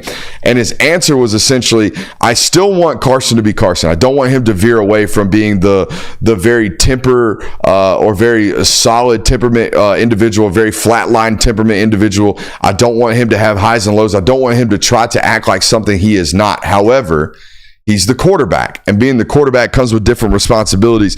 This is something that Nick Saban went viral for when talking to Matt Eberflus, is that his name up there with Hard Knocks? You guys haven't watched about Chicago? Knocks. With Chicago, yeah. Nick Saban was up there with Chicago, and he's talking about the quarterback position. He's talking about how this is a position that really requires on the other people to be good, while simultaneously demanding that player enhance the abilities of those around him. Think about that. And this is something I was talking to somebody about the other day. The idea that this is the only position in the world that I know of that is like this. Everybody looks at the quarterback to make everyone better, but everyone agrees that the quarterback's only as good as the parts around him. It's kind of like this inverse relationship, right? Where you're charged and challenged with making everyone else around you better. And this is something that Bobo thinks is part of the game. Like, you have to be one of these guys that's going to go out there and be willing to speak when things need to be spoken about. That seems like it's probably going to be one of the harder challenges for him, because like you said, he is such a... He's an introvert by nature. Yeah, introvert by nature. I was going to say quiet, but I don't know if that's necessarily the right word to use. But I would expect to see some effort for him to be more boisterous this year. And he has been, to a degree. Like, you watch him in interviews this year compared to this time last year, completely different person from what we get to see on the field and interacting on social media and things such as that. He seems more confident. I would say too, like last year, I think his mental capacity was so focused on making sure that he was the quarterback that he wanted to be and that he didn't screw up his job. I think he has more mental freedom this year to not necessarily focus on that or worry about that, but to where he is aware of those things and he can be like this more charismatic character. The Carson Beck theory, man. The chat's already hitting it. Carson just seems like a dork who is good at football, is a good quarterback. You're only saying that because he looks like Carson Beck. I hate on Carson Beck. I'm not hating on. Yeah, I'm not. I think the chat's a little dubious of him. He does need to have a little bit more moxie. It's just I don't know why, but it's just that. Yeah, he need. Yeah, that's what I was about to say. One of those. It's there. A lot more. Having to explain what that was to a big slime. In that slime. Know what that is? We're not doing this on air. No. Oh, I know. I think I know what it means. Yeah. An aroma instead of an aura. Correct. Okay. All right, makes sense. Boy, we have been on an absolute heater on this channel. Maybe we shouldn't do 4 shows. I got done with the show last night and I told my wife, I said, I don't think I've ever laughed that hard doing content before. It was so fun. We had such a good time. We're having a good time tonight as well. I need to see him. I need to see him have a little bit more of an aura about himself while he's out there, playing football. It smells like nuss. It's crazy. Nothing going on here, brother. I promise. Oh, man. Let's move on. Tight end prospects haven't changed. Their roles have. This was prompted by a question. I'm not going to do it. Nah, you shouldn't. He was asked basically like, hey, tight ends that you used to have, how do they compare to tight ends now? And his answer was basically like, the tight ends that we recruited, like Orson Charles was a high school wide receiver and he had the measurables to become a college tight end. Well, that sounds a whole hell of a lot like Oscar Delp or Pierce Sperlin. He mentioned another tight end that he had back in the early aughts. Same situation. That's a really big high school wide receiver. We brought him in and taught him how to put his hand in the dirt. The same thing's happening with tight end prospects nowadays, except they're not being asked to put their hand in the dirt that much. The prospects haven't changed. The roles have. The abilities of Orson Charles were identical to what they're recruiting right now with Lawson Lucky, Oscar Delp, and everybody else. 6'3", 225, can catch the football and run with it afterwards. They've been recruiting the same guy for the last 15 years. Leonard Pope was mixed in there early on in the early 2005s, but the idea of the tight end being recruited to be an additional offensive tackle or an additional offensive lineman, that game of football is no longer played. So nowadays you're looking for these more traditional big-bodied wide receivers that are going to grow into their frame and become college offensive tight ends. And when they do that, now at Georgia, and at other pro-style offenses and in the league, when you become a tight end, well, you're going to play what he called, what do you call it? I'm going to have to go back and look for the term because it was a term relative to a term basically connoting the box. And I can't remember what he said, but either way, you're going to have to play attached to the line of scrimmage. You're going to have to be a Y. You're going to have to be what he called a move tight end, which is an H. And you're going to have to be able to line up in the slot and do different things and be able to create different mismatches. The prospects haven't. The types of roles that those guys are being asked to play certainly have. And if you're a tight end that wants to play in the league, Todd Hartley is a great recruiter, certainly, but they do things at Georgia offensively that you're going to do on Sundays, and not everybody can say that. The Piescorn kid at Ole Miss is going to have a lot of growth when he gets to the league, as did Dawson Knox. Dawson Knox is on the verge of peaking right now, in the league, but he spent 2 or 3 years learning how to be a real tight end and not just a big slot receiver. Those are certain things and growing pains that other programs have that you might not have at that position. He talked about Jurasic and mentioned that he doesn't make the same mistake twice. And I don't know if that's just coach speak. It very well could be, but that is a very important thing for a guy who just showed up in January or in July. It's massive, the idea that, hey, if you F something up the first rep, we coach it up in between reps 2, 3, and 4, and then when you get back in there, rep 5, you don't mess it up, you do it perfect. That's huge. Yeah, this is probably one of my takeaways from what both Hartley and Bobo said today was where they just kept talking about, when they were alluded to Rashada, Urosic. Spring practice is so important for install purposes. Yeah. Like, they alluded to the fact that those guys had so much catching up to do by the time they got on the field in Athens because they weren't there for spring. A lot of people focus on the 15 practice days that are allotted during spring practice, and that's great. You certainly get out there and get reps and all that stuff, but it's almost more important that they've now spread out that calendar over 30 days, and you have one practice day, and then you have a walkthrough day, and then one practice day, and then one walkthrough day. So really, you're taking the reps 2, 3, 4 times, because you take them in practice on Monday, and then on Tuesday, we're walking through what you did wrong, or maybe we're walking through what's new. Either way, you're getting another chance at it, another crack at it to install it. Whereas if you show up in July, all you're getting is the playbook before you get there. You're in charge and maybe some Zoom clinics and tutorials and things like that. And then as soon as you get there, you're drinking from a fire hose and y'all are really taking reps. And now I don't have a walkthrough in between practice 1 and practice 2. Practice 1 and practice 2 are separated by 12 hours.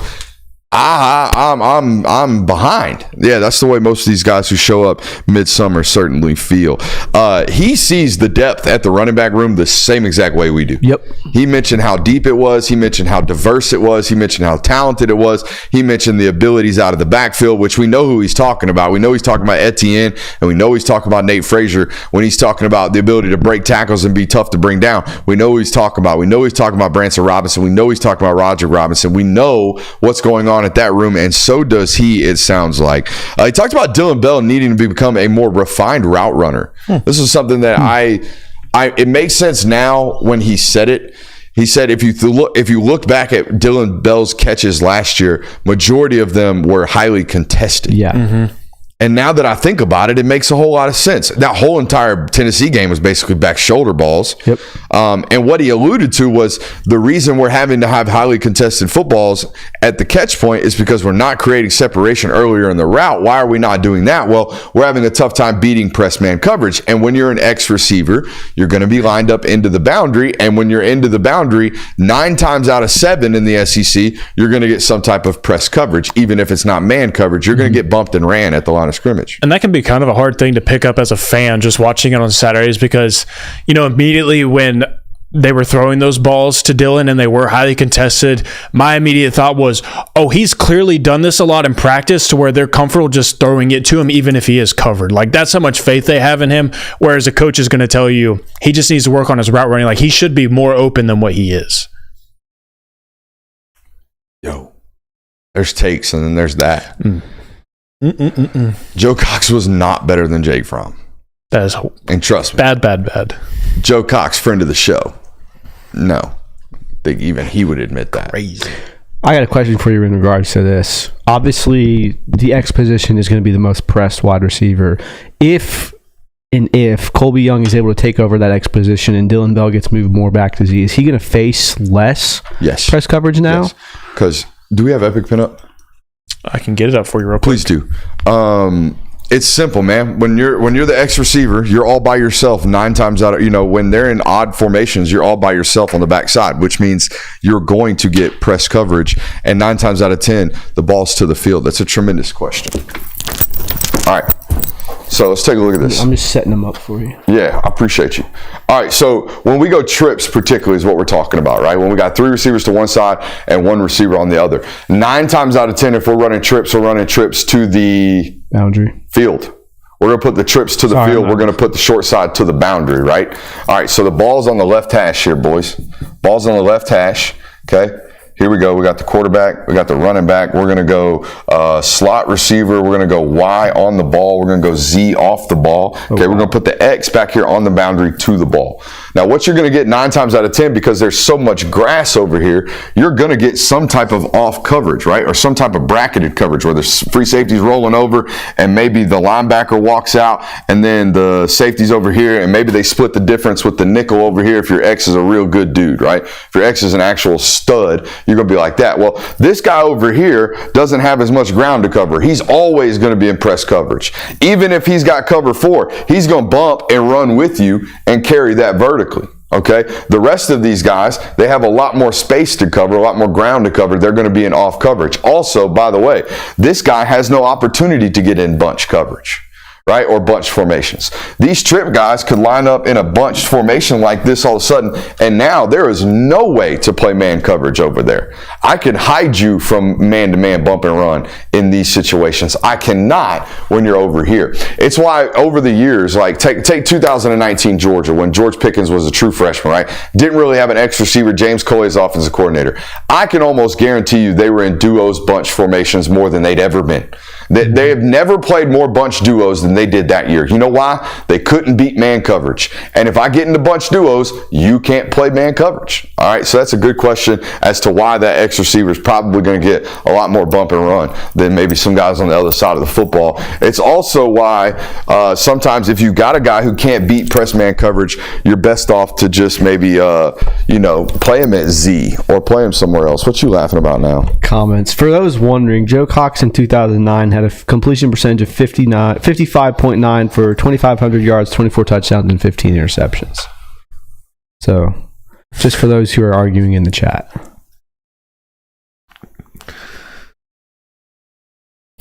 What are we doing?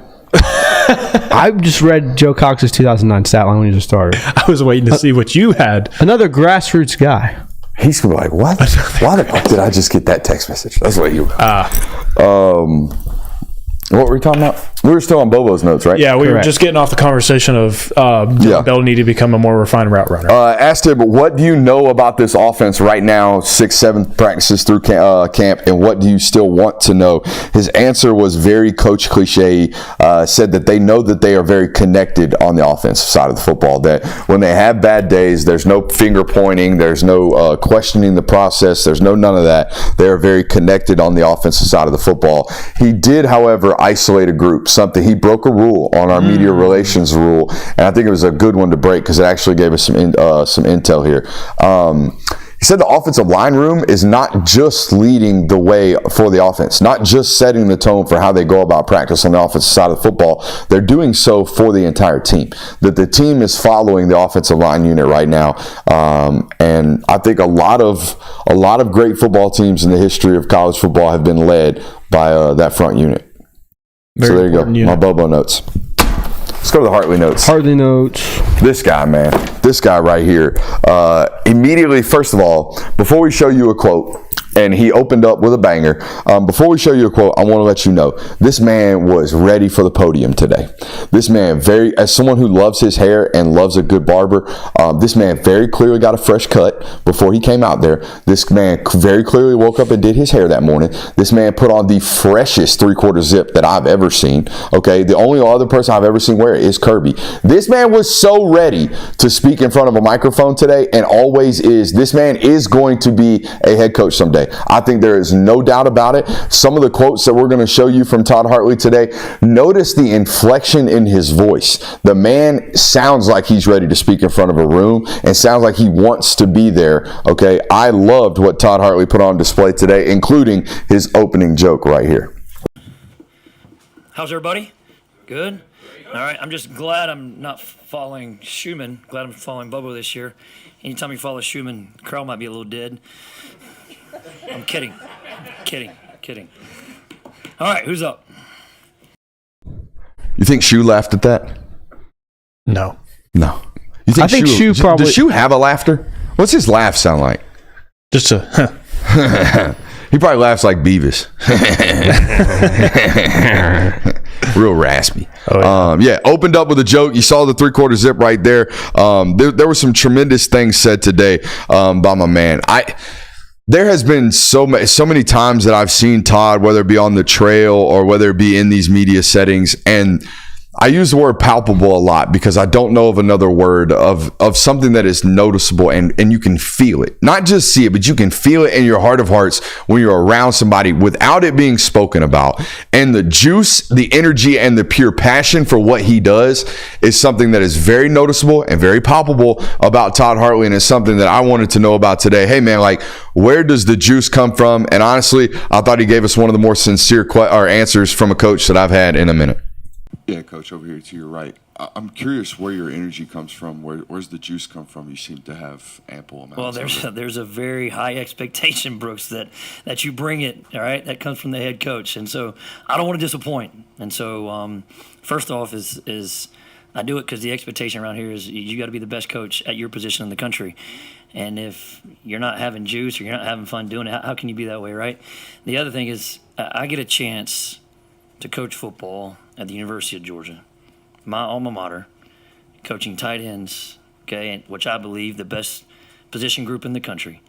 Why would I not be excited to come to work and do that, right? And so I'm very blessed. I'm very thankful to have that opportunity. And not to say it, I'm not moody. My kids get on me too sometimes when I'm not in the best moods, but it's just that excitement to be here, man. I mean, get to walk in with that G on my chest, and that means something to me personally. My family's changed my life, and so why wouldn't I be excited, and why wouldn't I bring that juice every day? There you see it right there, man. Like the how can I not be, right? I walk around with that G on my chest, and that means something to me and my family. And then he stops and goes, changed my life. That dude loves Georgia. That dude absolutely loves Georgia, and you can tell. I don't think there's any way he leaves for anything other than a massive opportunity. Also, he let everyone know what Film Guy Network natives and listeners have known for quite some time. It is Urasic, not Urasec. So shout out to this network for producing and pronouncing a name correctly, and doing so months in advance before anybody else. First time in history. We learned First it time in first. history. First time in history, huh? We learned it first. We did. We learned it here first, and we delivered that learnt to you guys, and then you guys learnt it, and now y'all are so smart because you know the pronunciation of the Polish man, Urasic. But going back to that Hartley quote, it stands out of how intentional Kirby Smart is when he hires, because he finds people that A, love football, love college football, love the sport of college football, and B, love the University of Georgia. Like, everyone that has, on this current staff at least, is either connected in some sort of way, whether they played here, whether they graduated here, whether they coached here prior to, and you can tell that they deeply care about the success of this program. It's not just, oh, I want to succeed because it's my job to do so. I want to succeed because I deeply care about this school. He talked about the professionalism from Urasic as well. He said that's exactly what they sought after. They needed a veteran presence. Not that Oscar wasn't. He went on to say that Oscar is the unquestioned leader of that room and has done a tremendous job.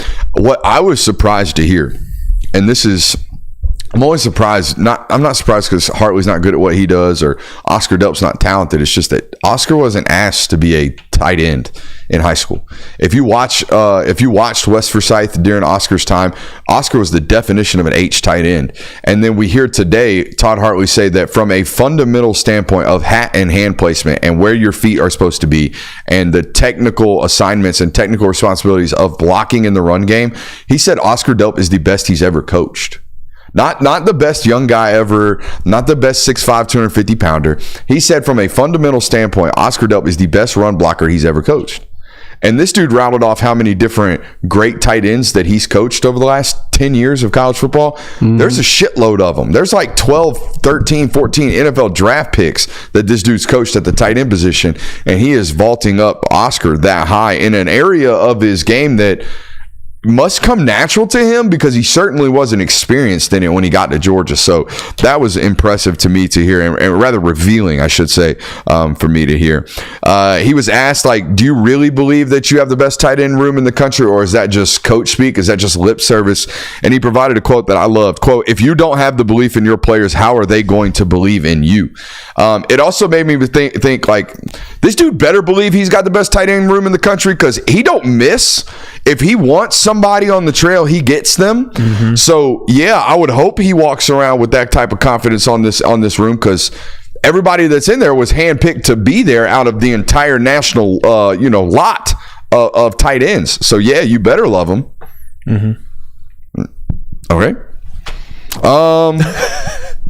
Did you want me to add to that? No, I mean, it's all good. I'll keep rolling. I think that was a period. Like, yeah, you absolutely should. The only time that I can really think of Todd Hartley missing on a recruit, and I don't even know how much. Theo Johnson?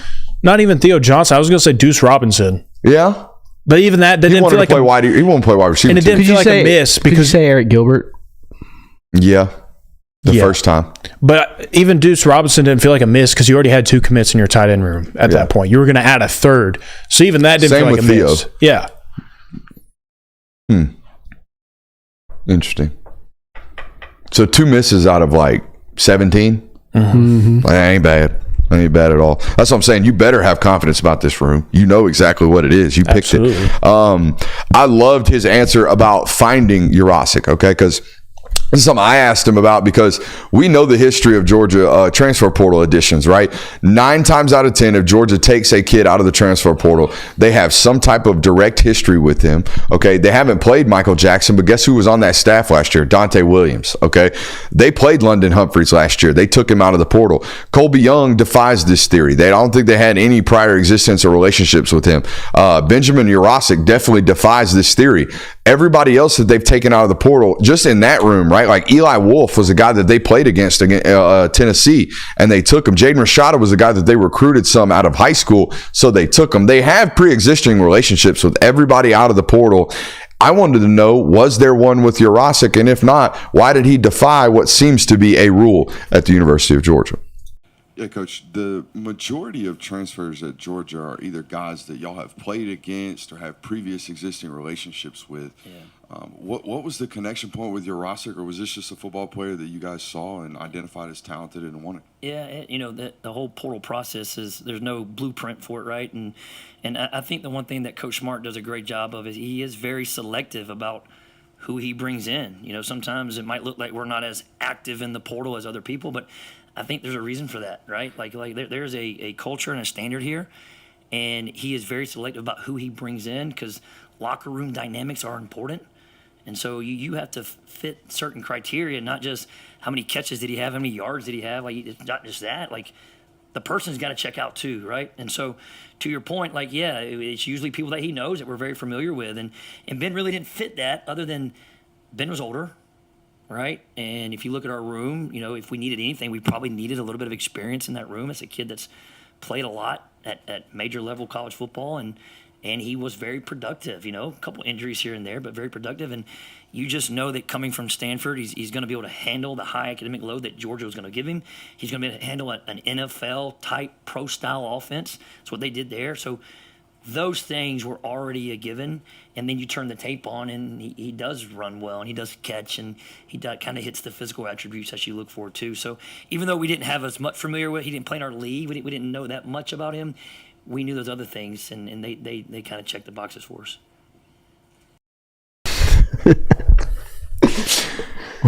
We were trying to be serious about the quote here, and then the chat starts talking about new Miss Frizzle, old Miss Frizzle, and then we had to Google Miss Frizzle, and I like old Miss Frizzle personally. How about you guys? I haven't seen the new Miss Frizzle. It's old Miss Frizzle. I got to hear a new Miss Frizzle's voice. Shout out Miss Frizzle. Very important. That's true. We got to hear that voice. You hear the process right there. He talked about how he obviously comes from a pro-style offense, so he has done some of the things that y'all do, right? So that's a box check. He obviously comes from Stanford, so he's going to be able to handle the academic workload that Georgia's going to present to him. That's a box check. He obviously has on tape done things that fit the physical profile of a Georgia tight end. That checks the box. And then once you identify that this is a guy that they might be interested in seeking after, you start to get to know him. He ultimately checks even more boxes from a personal standpoint and a football standpoint, and he ends up at Georgia. So an interesting process there nonetheless. It's very interesting too, because I can't really think about Georgia misses in the transfer portal. Like, there's certain ones where you can kind of say that might be a miss, but there's also outside circumstances, because there's never really been a player that comes to Georgia from the transfer portal and just never really contributes at all. Off the top of my head, at least. Eric Gilbert. But like I said, that's outside circumstances and other things like that. Like, even like JT Daniels, for as little as he did, like, he was no. Jamie Newman. Yeah. Yep. But again, I think that hammered home we're not taking anybody we don't know 100% about. Mm-hmm. Yeah. That was a foreign addition to the room that they had no pre-existing relationships with. So that was maybe we're not doing this anymore. If we're taking a kid, he's well vetted. We know. But that was you're talking about weird circumstances. That was in the midst of COVID. Yeah. So there was a lot of stuff going on there. Absolutely. What else did he talk about? I thought he gave the best answer. No, actually, we'll talk about this. He was asked about the outside linebacker position and how challenging, or what type of different challenges those guys present.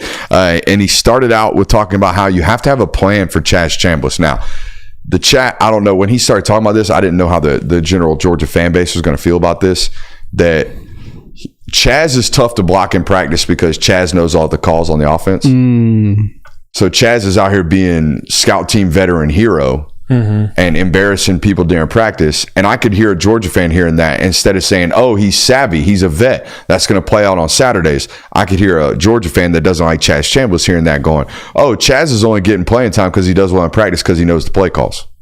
You know what I'm saying? Y'all, because I feel like fans are looking for every opportunity to get on Chaz Chambliss. Well, to be fair, no one liked the scout team screen hero. peeking. Screen peeking. Bro, stream sniping in the middle of practice. That's crazy. But no, I mean, no one. A scout team hero is always frustrating when you are trying to practice and someone's consistently blowing up and you're the one getting in trouble. So I can see how that's annoying. It makes you better though. But it's so hard to because our coach would always tell us act like you don't know the play and play like you didn't know the play. But it's also it's hard not to play when you already know what the offense is running. What are you getting these eyes for? I'm looking at the chat. I remember Dexter's mom was sneaky thick. Oh, like Dexter's Laboratory? Dexter's Laboratory. Yes, Dexter's Laboratory. Well, there's a show right now called Dexter, all right? Don't be getting on me. Oh, that's about the murderer. I know. Yeah, no. I'm talking about Dexter's lab, and Dexter's mom was sneaky thick. What were we talking about? We're getting hella distracted. Chaz Chambliss. After him, he talked about how Damon Wilson has been given absolute problems off the edge all offseason and all camp. He talked about how strong Mpemba is. And that kind of goes back to what I was telling you earlier in the week, how I said basically Sam Mpemba is a Chaz Chambliss reincarnated in a Nigerian body. It's basically what we got going on. And that's kind of how Todd Hartley explained him. And then he talked about Quintavious Johnson, being a coach, if you don't want him, I'll take him at tight end type of athlete. Like, that's crazy. And honestly, you can see it. She was frontline. Oh, good God. You could see it in the spring game. Buddy has tremendous athletic traits. And it's interesting, we've mentioned this a couple times. It's not often that true freshmen get mentioned in these types of conversations. So the fact that Quintavious Johnson is already getting mentioned in these conversations by Todd Hartley, not even his own position coach, that's noteworthy for the future. Absolutely. All right. And I thought, we've been hearing a lot about this assume nothing thing, right? Assume nothing. It's the team motto this year. I thought Todd Hartley had the best explanation of assume nothing, and also went into something that I've been talking about for a while now. We always get asked about outside distractions, and do you think they think about this? And do you think the 7 and 5 stuff was real? And do you think Kirby uses this as motivation, or this sound clip as motivation? Yada, yada, yada. And I've always kind of alluded to the fact that the processes at Georgia and the task at hand and the things and the requirements and the demand to get better at all times is so daunting and so tantalizing, and you're so hyper-focused on making improvements on your own self to survive the depth chart and to be the guy, that you don't really have the opportunity to be absorbed in all the other nonsense and all the other mess that most people are, because most people aren't in organizations where improvement is the only fascination within the building. Okay, well, that is what it is at Georgia, and that's always kind of what I've tried to explain. I felt like Todd did it way better today. Roll the clip. Coach Smart's theme, I think he said it at SEC Media Days, was assume nothing. And, we've been preaching that daily since we've been in camp, is assume nothing. And it's been almost like a reset button for everybody, right? Hey, let's start fresh. Let's not assume that the seniors know it, that the juniors know it. Okay, let's coach and teach to the lowest common denominator in every room and build the foundation from the bottom up again. Don't assume that it's already there. Don't assume we're already on third base, because we're not. Okay, so it's been a fresh start for the coaches. It's been a fresh start for the players. Just, embracing that mantra of assume nothing. Now, I'm going to be honest with you. When you're in it and the way Kirby has built this thing, it's so process-oriented. And, one thing in this camp is we talked about the process and not the outcomes. And when you're not thinking about the outcomes and you're focusing on the process, you don't even think about the playoff. You don't have time to think about 12 teams. You don't have time to think about SEC and away schedule and whatever it is we have. You're thinking about today. I'm thinking about what I have to do at 1 o'clock. It's 12:40 and I'm getting a little nervous because I got a 1 o'clock meeting. And that's kind of how he's built this thing. It's so segmented, right? The process is so detailed. and so disciplined that you can't look ahead. You can't look behind. You have to look right now what we have to do to get better today as a team, as an offense, as a unit, and you're not allowed to look ahead. And that's, I think has contributed to our success that Kirby's had and will contribute to our success moving forward. Assume nothing. I like it. I like it. I like that a lot. Build the foundation from the bottom up again. I thought that was really poignant, right? We keep hearing about this assume nothing. Assume that the guys don't know anything in your room. But the quote of, we have to build everything up from the base all over again. Basically start over, that all the other successes did not matter, that this is a brand new team, that we have to start from the base blocks. I didn't hear them talk like that last year.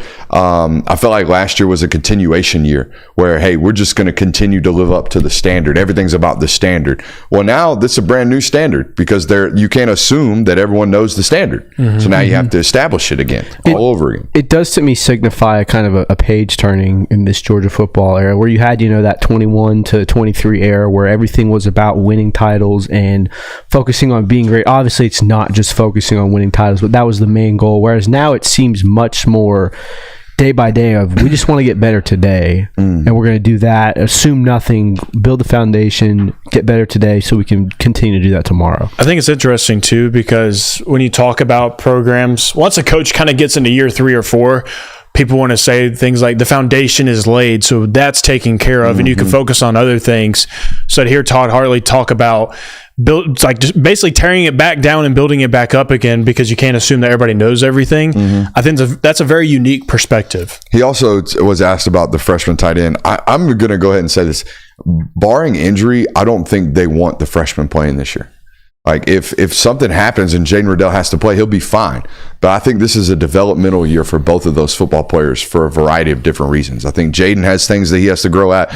Colton certainly has things that he can grow out. I think you took Jurasic out of the transfer portal to avoid having a situation that you had last year where all of a sudden Brock's out and now Lawson Lucky's drinking from a fire hose in the middle of the football season. That's not ideal.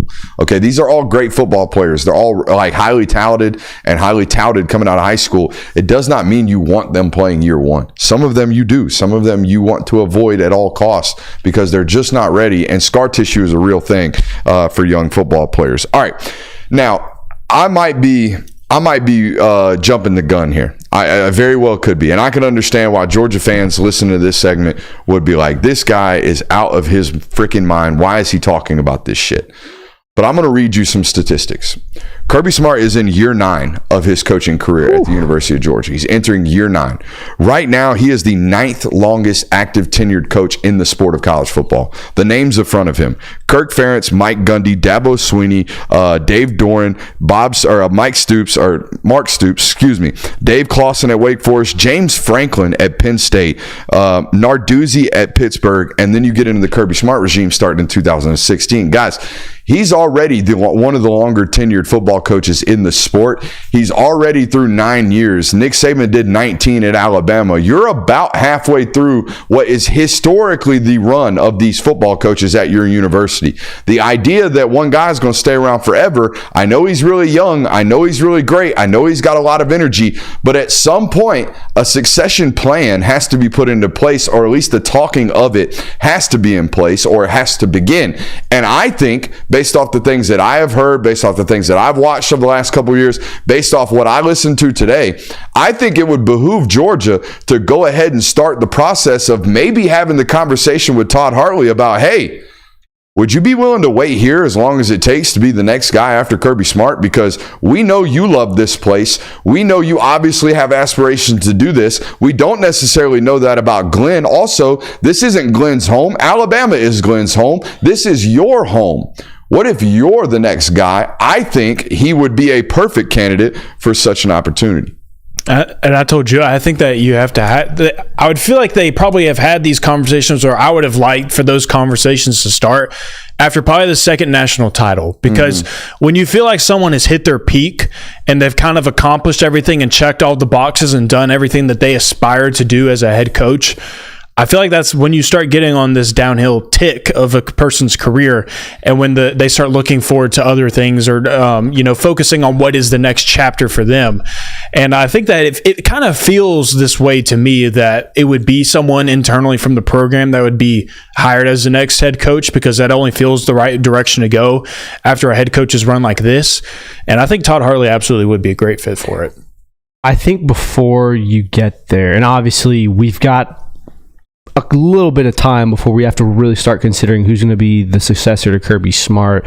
I think you would want to see Hartley in a coordinator position before you just go ahead and say, all right, Kirby just retired, you're ready to be our head coach now, because we all know he's an incredible developer. We all know he's an incredible recruiter. He's probably very good on the X's and O's point. I want to be able to also see from a scheme standpoint, because Kirby checks all those boxes.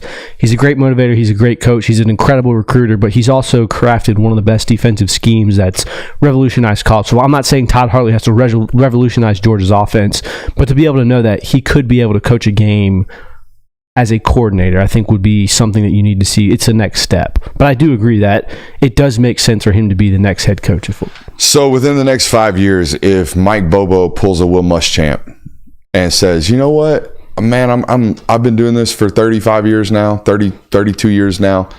I think I'm just going to be an analyst, and I'm going to stay around. I love Georgia, but I want whoever's to take over this role, I want it to be Todd. And then Todd becomes offensive coordinator. At that point, this theory is kind of proven. Oh, yeah. And he already sits in the box with them. He already sits in the box and sat next to the last offensive coordinator, too. Todd. I think of all the – I don't get this from Trey. I don't get this from Glenn. I don't get it from a lot. I definitely get it from T-Rob. Like T-Rob's history, and you can look at Wikipedia's page of T-Rob and see that he clearly wants to keep climbing ladders. Like, that's obvious. But I definitely get the sense from Todd Hartley that one day he will run a program, and he's going to be successful at it. I think he is, because there's, like I said, palpable. You can feel the juice off of him. Mm-hmm. Absolutely. He's definitely got all the qualities of a head coach. Absolutely. All right. So that was kind of a Debbie Downer segment for folks who, aren't in the mood to hear about maybe one day somebody other than Kirby Smart being your head coach. And maybe it is another decade. Maybe it's another decade of coaching college football. And I could see it. I certainly could. I think the real discussion of this needs to be had once like Andrew's out of college.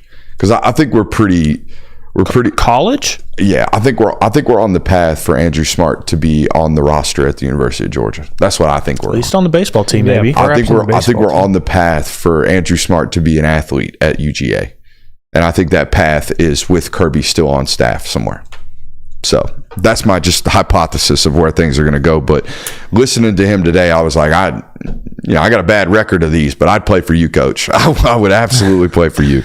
All right. There are some good reasons to believe, historical examples, historical data-based examples of reasons to believe that Carson Beck is about to have a massive season in year 2 as the starter at the University of Georgia. I want to read off some names to you. Jaden Daniels, Joe Burrow, Lamar Jackson, Sam Bradford. Those are 4 quarterbacks of the last, I think, 7 or 8 quarterbacks to win the Heisman Trophy, all of which did so in their second year of starting for those football programs. I want to read you some names of guys who finished in the runner-ups positions for the Heisman Trophy winners. Guys like Kyle Trask and Bo Nix had massive seasons in their second year as starters at their respective programs. Guys, I think there's a legitimate reason to believe that Carson goes from a 72% completion percentage guy, 4,000 yards passing, 28 touchdowns, to a Bo Nix type of bump in year 2 where we see a slight increase in percentage of completion where it's 73. We go for 4,300 yards and 35 touchdowns. That alone puts you in one of the top 2 or 3 spots for the Heisman. Yeah, it's not going to. Obviously, it's not going to be one of these Joe Burrow or Kyle Trask bumps where you basically double your passing yards, because if Carson Beck does that, he's the greatest quarterback of all time in a single season. So, but I think it is very realistic for the Bo Nix career arc from an Oregon standpoint to take place of. You don't have to get that much better, but if you can get just a little bit better in these areas, then your numbers are going to represent that. And so I think it's very plausible, and it makes sense. We talk about stacking up career years, and we talk about multiple years, like going into year 2, going into year 3, and it gets to a point where it kind of sounds cliche to just say like, oh, well, they have more experience, so they're going to get better. But at the quarterback position, there is proof every single year that does absolutely matter. There's something to be said about having a year of starts under your belt. It's why we keep going back to the theory of 20 games, 20 starts. You have to have that experience, and it shows on the field the next year. You can even go back to Stetson Bennett. Stetson Bennett played, I think, started 7 games for Georgia in 2021, 8, somewhere in there. 7.5. Yeah, and his strides in 2022 were so noticeable that some would say he's a completely different quarterback. So it makes sense that you would have to assume that Carson Beck gets better here. Yeah. Especially with the talent that's around him. It's not like Carson Beck had a lot of talent around him in 2023 and now that's all gone. It's not an Aaron Murray situation. No, but it's also not going to be a Joe Burrow year 1 to year 2 bump where it's 2,800 yards to best season we've ever seen. But he doesn't have that much of a growth period to make. Yeah. And I left it out of the notes on Bobo because I knew we were going to talk about Carson today. It wasn't just the running back room that he sees the same way as the rest of this fan base and the rest of the analysts. He also sees his quarterback the same way. The last infinity stone is the deep ball. And he talked about how it's not something you just talk about and get better. It's something we have to go out and do. And he felt like last year, Carson might have been trying to throw the perfect ball way too many times as opposed to just putting it in a position where you give your guy a chance to go get it. That's been the improvement this year. And he said now that, during practice when Carson completes a deep ball, that he kind of turns around and gives a eat shit look to Mike and to Gummy Van Gorder. And that's that confidence. That's that aura, that we were talking about a little bit earlier. Shout out to you guys, man. A tremendous week of content here on the Film Guy Network. I love you tremendously, man. I'm so excited for what is going on here on this network. I'm so excited for the opportunity to grind ourselves into the effing ground for you guys this year, and I can't wait for it. What you Googling or giggling about over there? Chad has had a banner night. Yeah, chat last couple nights been out here putting it on. All right, so I want you to show up again on Monday with that same type of fire. Shout out to Better for supporting us again on tonight's show. We'll be back Monday with another tremendous lineup and another loaded show.